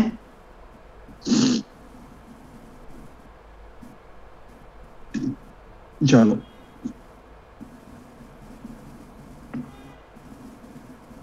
गंगा एक्सप्रेसवे, मैं 3-4 लाइन बोलूंगा इस प्रोजेक्ट के बारे में, बस उतना ही याद रखना है। ठीक है, what is the major aim of Ganga expressway? Ganga travels from west UP to eastern UP and then it goes into Bihar. ये पता है आप सबको, यूपी से कहां जाती है? बिहार। ठीक है, so basically this is a expressway which will start from the western UP and will traverse all the way to eastern UP। ठीक है, इसके लिए इसका नाम रखा गया है गंगा एक्सप्रेसवे।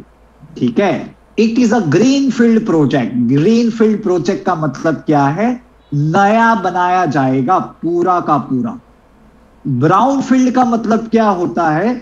कोई चीज ऑलरेडी वहां पे है और आप उसे रेट्रोफिट करके कुछ नया बना रहे हो। ऑलरेडी एग्जिस्ट करती है कोई चीज, लेकिन आप उसे नया बना रहे हो, उसे कहते हैं ब्राउनफील्ड। लेकिन ग्रीनफील्ड का मतलब है पूरा का पूरा नया प्रोजेक्ट। समझ रहे हो? 6 लेन का प्रोजेक्ट होगा ये, उसे 8 लेन तक भी एक्सपांड कर सकते हो। योगी जी और मोदी जी ऐसा बनाना चाहते हैं कि 120 किलोमीटर स्पीड की रफ्तार पे भी आप चला पाओ, प्रोवाइडेड कि कोई बीच में कूदता हुआ ना आए, वरना क्या होगा वो आप लोग सोच सकते हो। ठीक है, बस इतना काफी है। फेज 1 इसका कहां से शुरू होगा? मेरठ से प्रयागराज। बस इतना लिख लो, काफी है। मेरठ से प्रयागराज तक फेज 1 है ऑफ गंगा एक्सप्रेस वे। ठीक है, कॉस्ट मैंने आज तक कभी नहीं पूछा, देखा किसी भी पेपर में किसी भी प्रोजेक्ट का कॉस्ट पूछा गया हो। ठीक है, अरे तीर्थराज 120 रखो, लेकिन कोई बीच में हमारे यहाँ पे तो कूद कूद के आते हैं, तो मैं क्या करूंगा उसका? ठीक है, 120 पे चला ले हम, लेकिन कोई आ गया तो ठीक है।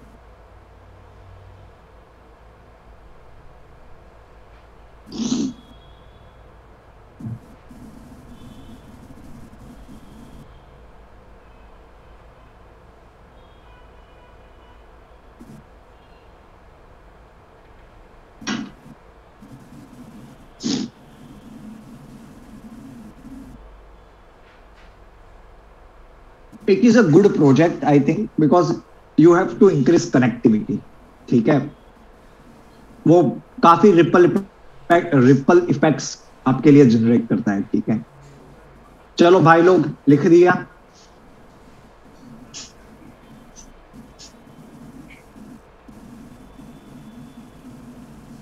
चलेंगे आगे everyone?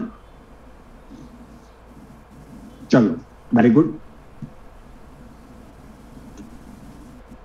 Bangladesh victory day parade. देखो मेरी बात ध्यान से सुनो, हमारे माननीय महामहिम रामनाथ कोविंद जी कहां पे गए हैं? बांग्लादेश गए हैं 3 दिन के लिए विजिट पे। क्यों गए हैं? Because he was invited by the Bangladesh president to celebrate victory day parade of Bangladesh. ये क्वेश्चन मैंने रखा है आपके लिए कि बांग्लादेश के प्रेसिडेंट का नाम क्या है? शेख हसीना प्राइम मिनिस्टर है, वो आप सब जानते हो। अरे very good Siddharth, very good. Sheikh Hasina prime minister है, वो आप सब जानते हो। बांग्लादेश के प्रेसिडेंट का नाम क्या है? The answer is Abdul Hamid. Abdul Hamid. ठीक है, in this victory parade there will be 122 member, 122 याद रखना, 122 member tri service contingent from Indian arm forces. Tri service means army से भी है कुछ लोग, नेवी से भी है, एयरफोर्स से भी है, ठीक है। क्यों जा रहे हैं? To celebrate golden jubilee of Bangladesh independence and 50 years of establishment of diplomatic ties, ठीक है।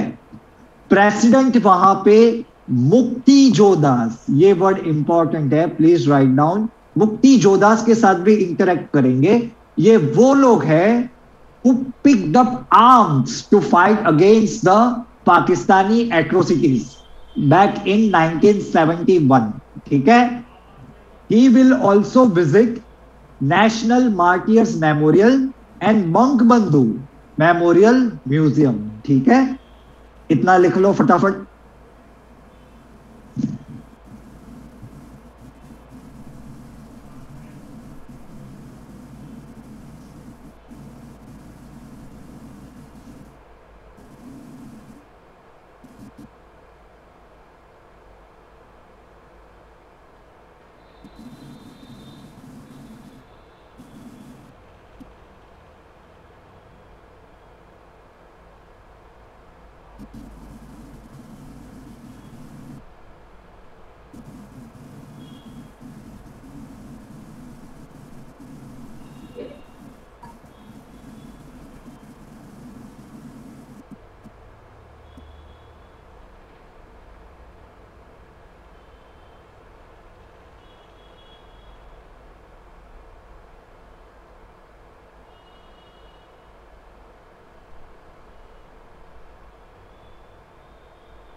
बाय लिख लिया। ये बंगबंधु जो लिखा है वो किसकी बात कर रहे हैं? बंगबंधु जो लिखा है, it is denoting which personality? Sheikh Mujibur Rahman, the founding father of Bangladesh, ठीक है। देखो, पिछले साल बांग्लादेश के ऊपर पूरा का पूरा इनडायरेक्ट वे में क्वेश्चंस पूछे गए थे, ठीक है। क्लैट की एग्जाम की मैं बात कर रहा हूं, ठीक है। उसमें एक क्वेश्चन था जो मैंने नहीं पढ़ाया था, ठीक है, बिकॉज वो मुझे भी नहीं पता था। Let me be very honest that Sheikh Mujibur Rahman, he was the first president of Bangladesh and then he became ये क्या कहते हैं, प्राइम मिनिस्टर, ठीक है। मुझे तब पता चला, ठीक है, खुद मुझे तब पता चला, because I was always in that zone के नहीं, he was the first prime minister of Bangladesh, ठीक है। और वो कब गुजर गए थे वो तो किसी को नहीं पता, ठीक है। अभी मैं आपको पूछूंगा कि नेहरू जी कब गुजर गए, आपको नहीं याद होगा, ठीक है। तो that is a very stupid question. मतलब मैं उनका गुजरने का क्यों याद रखूंगा, ठीक है। अरे 1964 मेरे को याद है भाई, लेकिन मैं डेट की बात कर रहा हूँ, डेट पूछा था अंदर यार, ठीक है। चलो आगे चलेंगे। ये लिख लिया।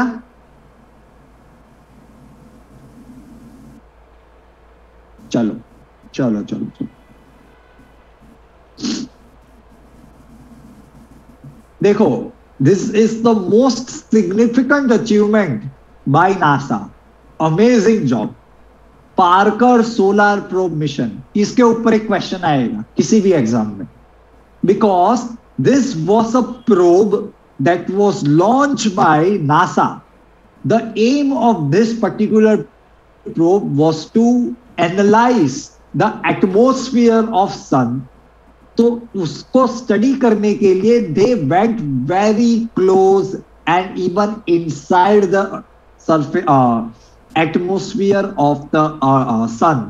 Atmosphere of the sun उसका एक पर्टिकुलर नाम है और वो बहुत ही फेमस नाम है। क्या? ठीक है, तो आपको पता होना चाहिए।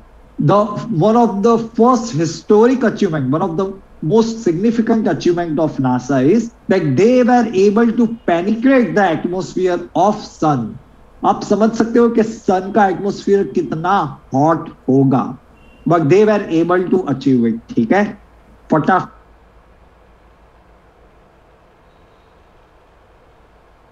Harvard university and Smithsonian. ठीक है, नाम क्या है प्रोब का? नाम क्या है? Solar probe cup, solar probe cup. और ये लोग, एक पॉइंट है Alfven point, they were trying to see कि क्या हम इसे क्रॉस कर सकते हैं, and they were very successful to cross this particular point. ठीक है, लिख लो। इसके पीछे मैंने फोटो भी रखा है आपको कोरोना दिखाने के लिए। ठीक है, पहले ये लिख लो, फिर आपको कोरोना दिखाता हूं, हमारा वाला नहीं, सन का। ठीक है,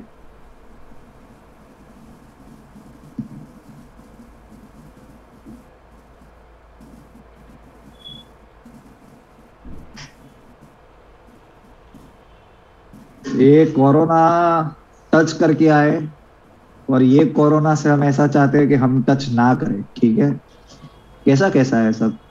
ठीक है,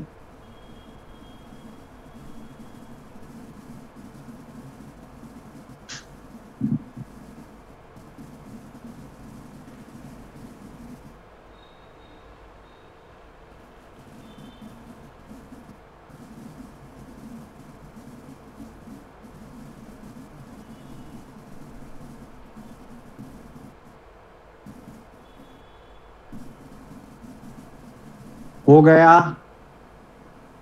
भाइयों बहनों?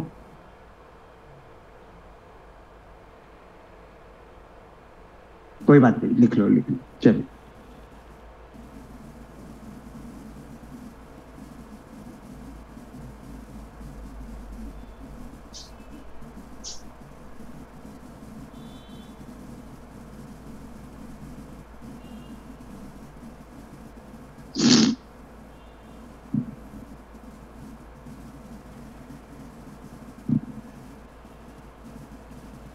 चलो अब हो गया भाई लोग, चलो वेरी गुड, चलो आगे चलते हैं। ये देखो, कोरोना को देखो, यहाँ पे सबसे नीचे लिखा है कोरोना। ठीक है, what is the temperature? 5 lakh to 1 lakh, नहीं है, कितना है? 5 लाख से है, इतना ज्यादा टेम्परेचर है। Like is the Surf temperature of the surface, atmosphere, atmosphere का। ठीक है, 5 लाख से 10 लाख। हमने सनस्पॉट्स के बारे में भी पढ़ा था। कौन से टॉपिक के रिगार्डिंग पढ़ा था हमने सनस्पॉट के बारे में? मैंने वो भी बहुत अच्छे से पढ़ाया था। वेरी गुड सिद्धांत, एक्सीलेंट। सनस्पॉट्स कब होते हैं सन के सरफेस के ऊपर? सोलार फ्लेयर्स, जब सन साइकिल होती है। सोलार मिनिमम, सोलार मैक्सिमम, ये मैंने आपके सीनियर्स को पढ़ाया था। आई एम नॉट श्योर कि उन्होंने उतना ध्यान दिया होगा, लेकिन उनके क्वेश्चन में पेपर मतलब उनके क्वेश्चन, उनको भी क्वेश्चन आया था एक एग्जाम में। ठीक है, सेम क्वेश्चन पूछा था जो मैंने बोला था उनको कि कितने साल की साइकिल होती है। सिद्धांत, कितने साल की साइकिल होती है? Very good. सोलार मैक्सिमम और सोलार मिनिमम की 12 साल की साइकिल होती है। ठीक है, एक टाइम पे होता है सोलार मैक्सिमम, जब सन के सरफेस के ऊपर ये सन स्पॉट्स जो आपको दिख रहे हैं वो बहुत ही ज्यादा होते हैं। और सोलार मिनिमम होता है, वो कब होता है? जब सन स्पॉट्स बहुत कम हो जाते हैं। चलो चलेंगे आगे। हाँ, ये ब्लू डॉट जो है वो अर्थ है, और वो अर्थ की साइज बता रहे हैं इन कंपैरिजन विद सन, कि कितना छोटा है अर्थ। ठीक है, सन के कंपैरिजन में।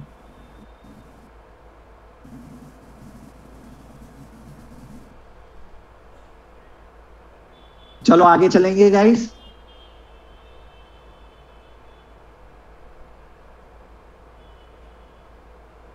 बिस्मार्क ऑफ इंडिया कौन है? Who is known as the Bismarck of India?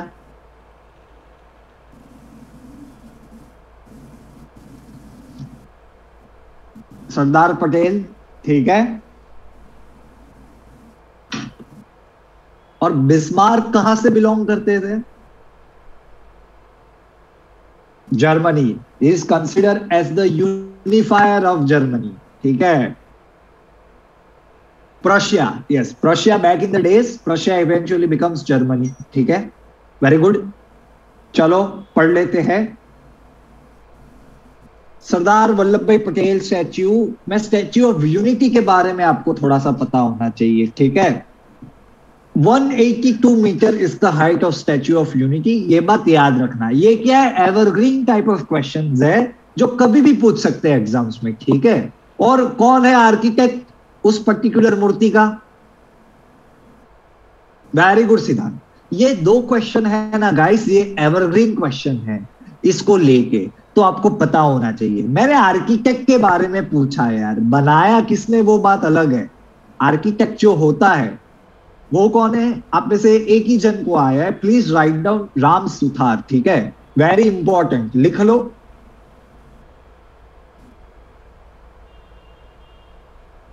और who is the person, who is the architect, who is responsible for the creation and building of new parliament, new prime minister का घर in central vista project जो है? Very good. क्या गलत answer लिख रहे हो यार, ये प्रॉब्लम है, ये प्रॉब्लम है मेरा। देखो आप फोकस नहीं करते हो गाइस आप आंसर पे। मैंने आर्किटेक्ट के बारे में पूछा, आर्किटेक्ट भाई डिजाइन बनाता है, वो बिमल पटेल बनाने वाले हैं, ठीक है। और जो खोदकाम करके जो बनाएंगे ना पूरा का पूरा बिल्डिंग, वो कौन बनाएगा? वो आएगा टाटा, टाटा ग्रुप, ठीक है। देखो आप ऐसी गलती मत करना, please pay attention. I was very clear that which architect has design the building of new parliament, new prime minister house, secretariat buildings. The answer is Bimal Patel. मैंने बहुत डिटेल में पढ़ाया था। He is the same architect who has design ये हमारा है ना river front, Sabarmati river front. He is the same architect, ठीक है, बिमल पटेल। समझ गए? अंडरस्टूड? ये याद रखना। चलो आगे चलेंगे। लिख लिया? ये आगे चले गए।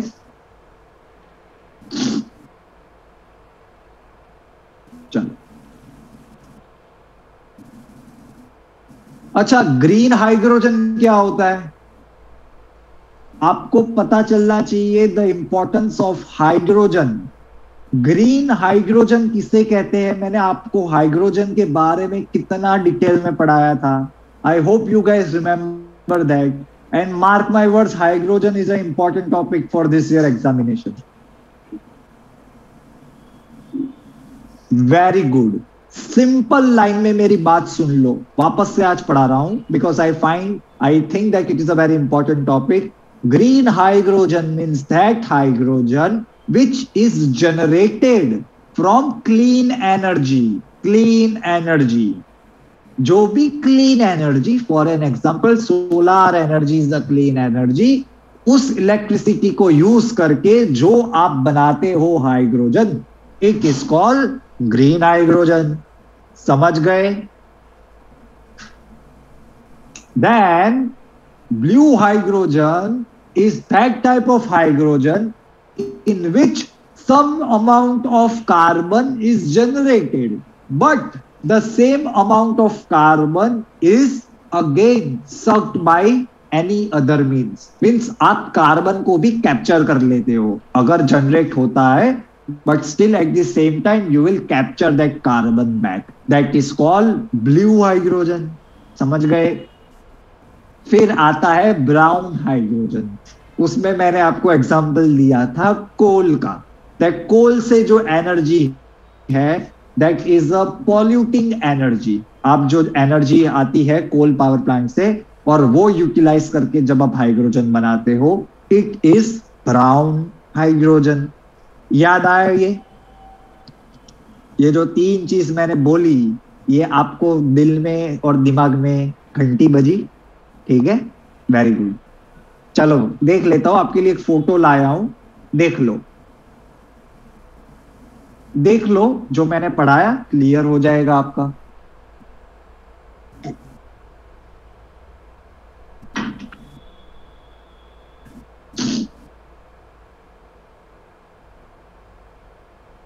जो मैंने बताया आपको, यहाँ पे यही चीज दी गई है। Green which is zero carbon, blue hydrogen is low carbon. Why? Because you are trying to absorb majority of carbon. ठीक है? Brown hydrogen and grey hydrogen is same. ठीक है? पता चल गया? देख लिया इस इमेज को? बिकॉज एक्चुअल न्यूज में हम अभी आएंगे. ठीक है? पहले ये बेसिक्स क्लियर होने चाहिए, तभी अब जो न्यूज पढ़ेंगे तब आपको वो पता चलेगा अच्छे से. ठीक है? हाँ. India's first green hydrogen plant. Understood why it is important to understand green hydrogen? Because India में सबसे पहला ग्रीन हाइड्रोजन का प्लांट एस्टैब्लिश किया जाएगा. किसने परमिशन दी है? National Thermal Power Corporation. उन्होंने परमिशन दी है fuel cell based green hydrogen microgrid project at Simhadri in Andhra प्रदेश.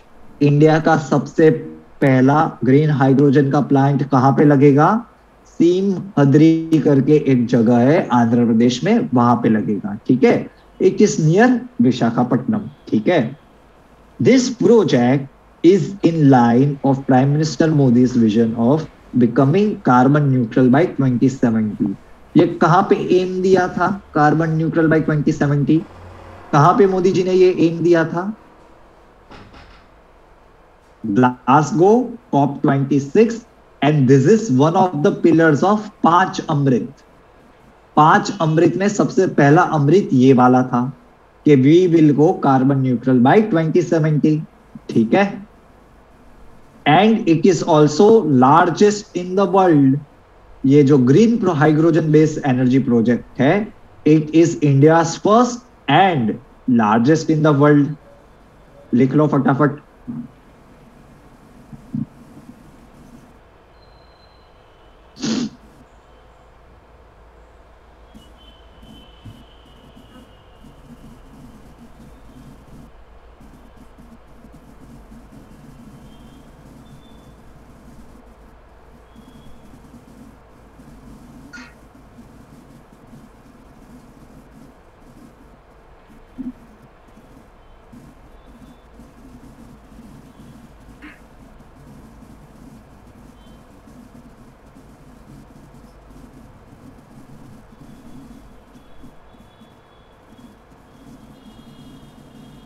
हो गया.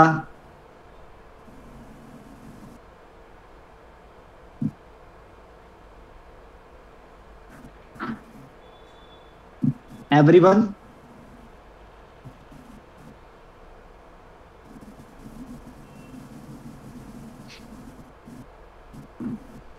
should I go ahead?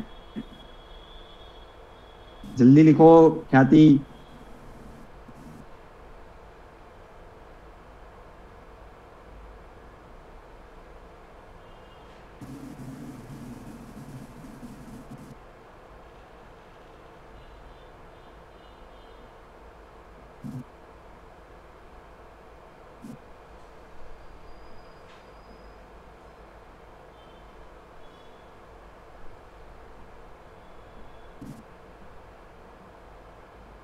It's the largest. ठीक है? It's the largest.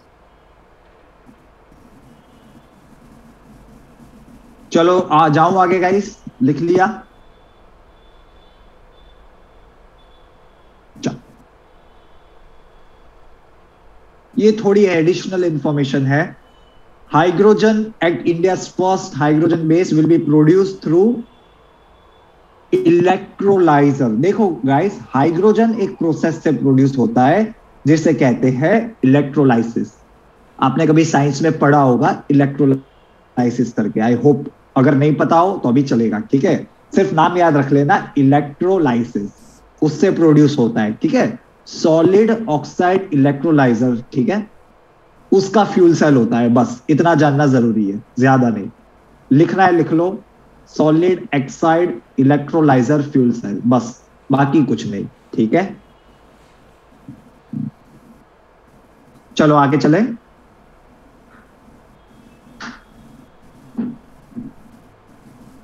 Okay, should I go ahead guys?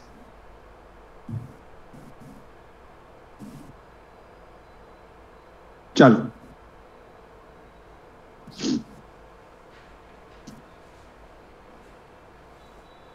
ये कर लीजिए। रामानुजन प्राइज 2021। अभी मेरी बात ध्यान से सुनना एकदम। Last time we gave Gandhi peace prize award to, मेरी बात ध्यान से सुनो यार, आई नो आप सबने पढ़ा होगा Neena Gupta, but please pay attention. Last time Gandhi peace prize award was given to Sheikh Mujibur Rahman, ठीक है। सो दे आस्क कि सबसे पहले ये अवार्ड किसको मिला है, when this award was instituted, ऐसे क्वेश्चंस पूछे थे काफी डिटेल में, ठीक है। सो बेसिकली अगर ये अवार्ड एक इंडियन को मिला है इस बार, रामानुजन प्राइज, तो हम थोड़ा डिटेल में पढ़ेंगे कि what is this award about, ठीक है। दूसरी किसी एग्जाम में डायरेक्टली पूछ लेंगे कि रामानुजन प्राइज 2021 किसको मिला है, ठीक है। अगर क्लैट में पूछना होगा टफ करने के लिए, तो आपको थोड़ा डिटेल में पूछ लेंगे कि सबसे पहले कब किसको दिया गया था, कब दिया गया था, कौन सी ऑर्गेनाइजेशन ये अवार्ड देती है। Understood my point of view, how you have to approach this particular news सबसे पहले, ठीक है। नीना गुप्ता आप जानते हो, she has been awarded in 2021। Now come down on the third paragraph. Ramanujan Prize is awarded jointly by International Center for Theoretical Physics, Italy, Italy का ये institute है। इंटरनेशनल मैथमेटिकल यूनियन ये दूसरा ऑर्गेनाइजेशन है, and the third organisation is department of science and technology. तीन institute याद रहने चाहिए। Then the second important point, that this is given to young people, बूढ़े लोगों को नहीं दिया जाता। आपकी एज 45 से कम होनी चाहिए, and you should belong to a developing country. Developing country से होने चाहिए। आप डेवलप कंट्री से बिलोंग करते हो तो नहीं चलेगा, you should be from developing country. समझ गए? ये दूसरी बात इंपॉर्टेंट है, ठीक है। सबसे पहले कब ये अवार्ड दिया गया था, ये अभी हम पीछे देखेंगे, ठीक है। इस बार किसको दिया गया है, नीना गुप्ता जी को, ठीक है। ये कहां पे काम करते हैं, इंडियन स्टैटिस्टिकल ऑर्गेनाइजेशन जो इंस्टीट्यूट है वहां पे काम करते हैं, ठीक है। She has previously also been awarded with Shanti Swarup Bhatnagar prize for science. India में साइंस के लिए ये हाईएस्ट अवार्ड होता है, समझ रहे हो। इंडिया में someone in the field of science, उनके लिए this award is the highest award, Shanti Swarup Bhatnagar prize, ठीक है। इतना लिख लो पहले। She has been given this award for her outstanding work in algebra, geometry and combinative algebra, जो आपको और मेरे को, आई गेस किसी को नहीं आता होगा। मेरे को तो नहीं आता, ठीक है। अपना संबंध अच्छा नहीं है मैथ्स के साथ।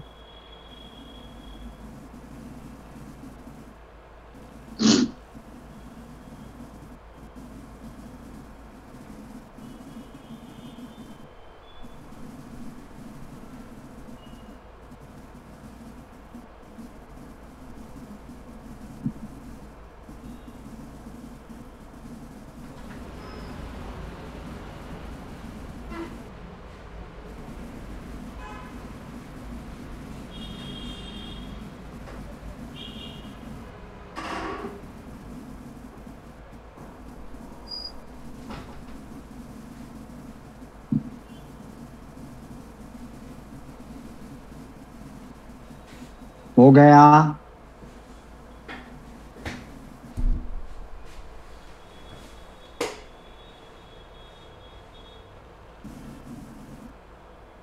Everybody, should I go ahead?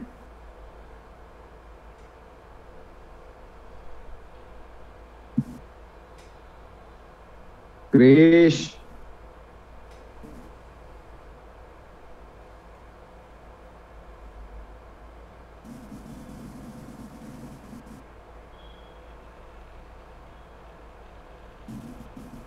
चलो अब हो गया क्रिश।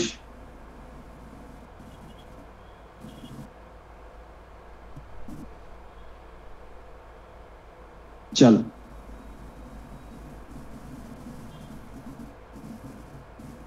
ये मैंने बता दिया आपको 45 इयर्स ऑफ एज वाला criteria. It was established in 2004 and the first recipient was Brazilian mathematician Marcelo Gaena in 2005. Established कब किया गया? 2004 में. सबसे पहले दिया कब गया? ब्राजीलियन मैथमेटिशियन मार्सेलो बियाना इन 2005. ठीक है, बस इतना लिख लो, फिर आगे चलेंगे.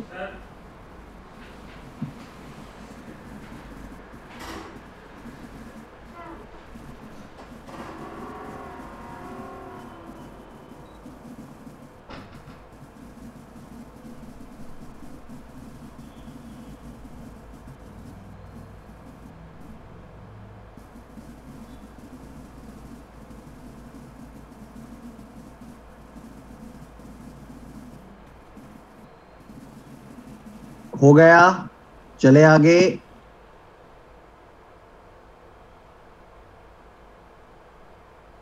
चलो ठीक है, विजय दिवस. देखो, मैं जो भी कह रहा हूं ना, उसमें जो भी इंफॉर्मेशन है वो मेरी ध्यान से सुनना, एकदम ध्यान से. ठीक है, क्लियर कट. मैं बहुत शॉर्ट में बता रहा हूं. India was partitioned into two countries, India and Pakistan. The territory of Pakistan is located on two sides of India. One is West Pakistan and the second is East Pakistan.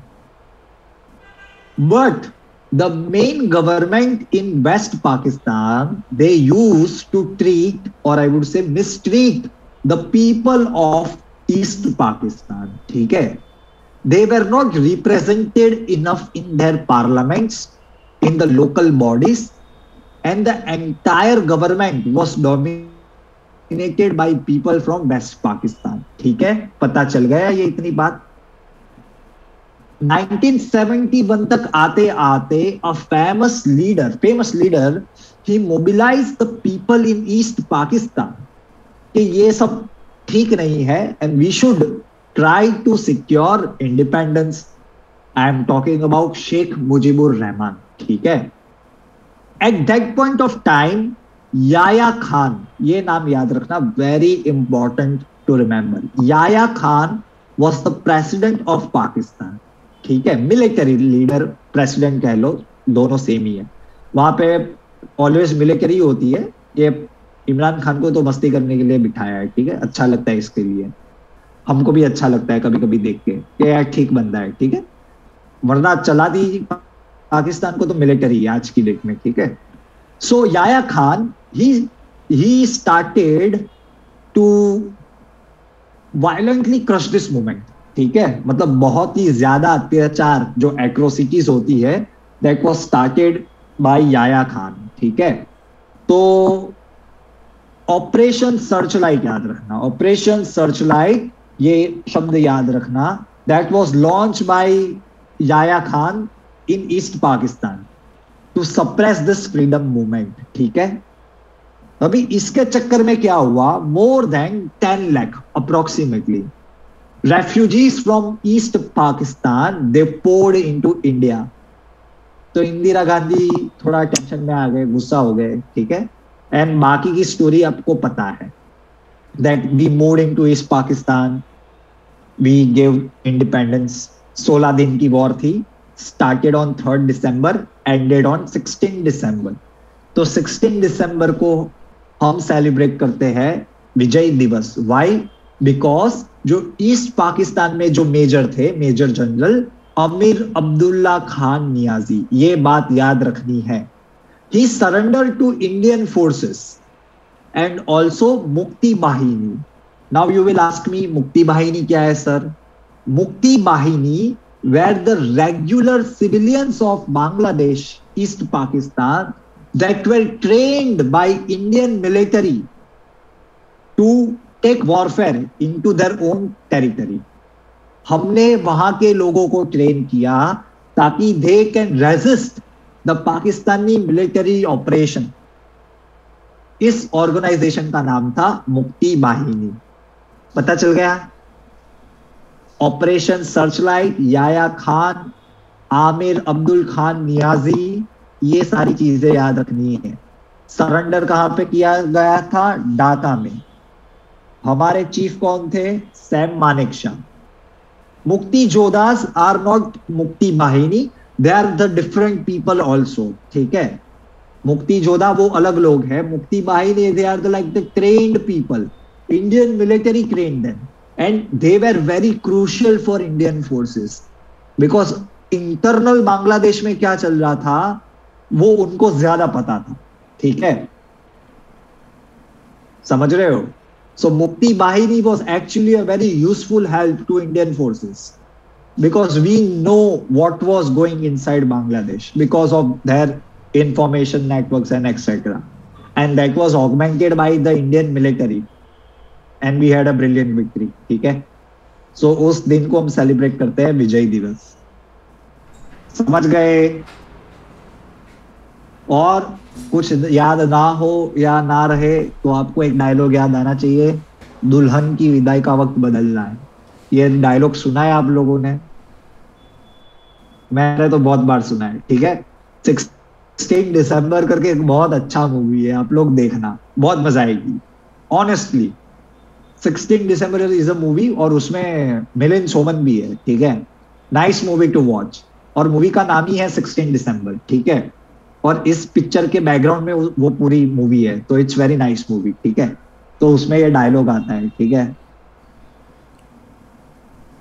हाँ, 16 December is the day on which Pakistani forces surrender to Indian army. ठीक है,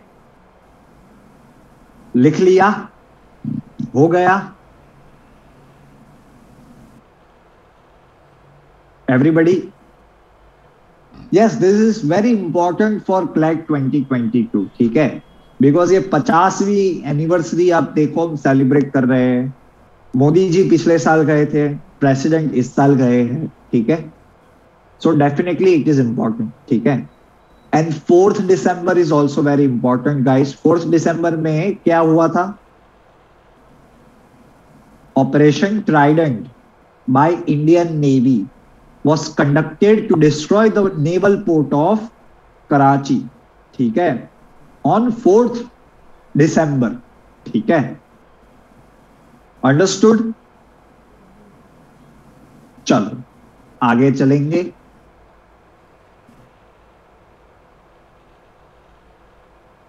chairman of chief of staff committee. देखो guys, पहले तो समझ लो chief of staff क्या होता है। ध्यान से सुनोगे मेरी बात तो सब कुछ क्लियर हो जाएगा। अपने इनपुट्स मत दो, अभी जो मैं बता रहा हूं वो सुन लो, बाद में मुझे बताना।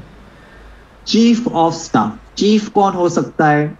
जो 3 हमारी फोर्सेस है, नेवी, एयरफोर्स एंड आर्मी, उनके जो चीफ होते हैं ये उनकी कमिटी है, वो 3 भाई लोग की कमिटी है। ठीक है, तो उसका चेयरमैन कौन बनेगा?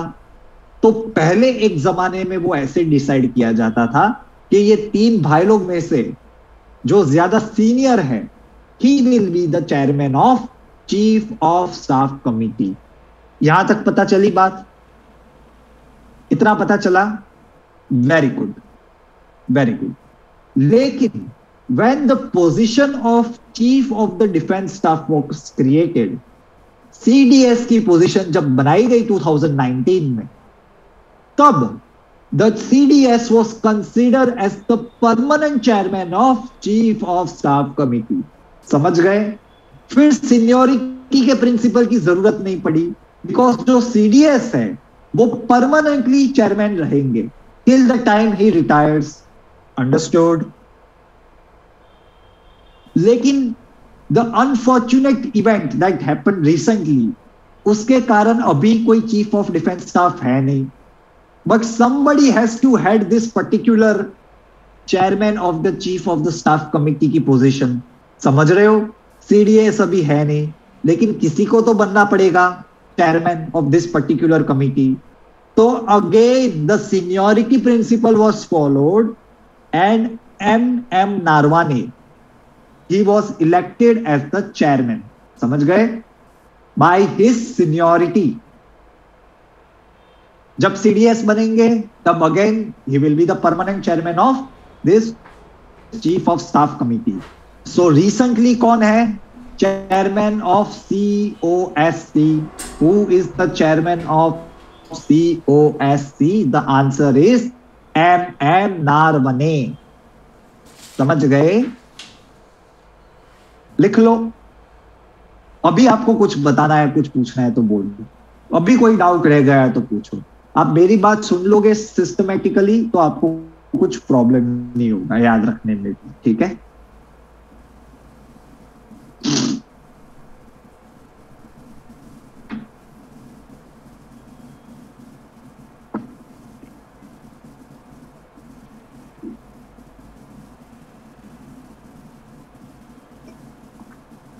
SDG गोल 17 है। उसका एक पेपर, उसका एक पोस्टर डाउनलोड कर दो स्वयं, आपको पढ़ना है तो, और उस पेपर को रोज पढ़ो। 17 गोल्स है 1 to 17। So you can download a photo from Google, store in your gallery and then you can read it. हाँ, जब चीफ ऑफ डिफेंस स्टाफ कोई होता है तो वो अपने आप इस पर्टिकुलर कमिटी का हेड चेयरमैन बन जाते, ठीक है? अभी कोई चेयरमैन नहीं है because there is no CDS right now. So again the principle of seniority was followed and by that virtue MM Naravane became the chairman of COSC, chief of staff committee. भाई लोग हो गया? ठीक है, तो आज के लिए इतना रखते हैं। Thank you.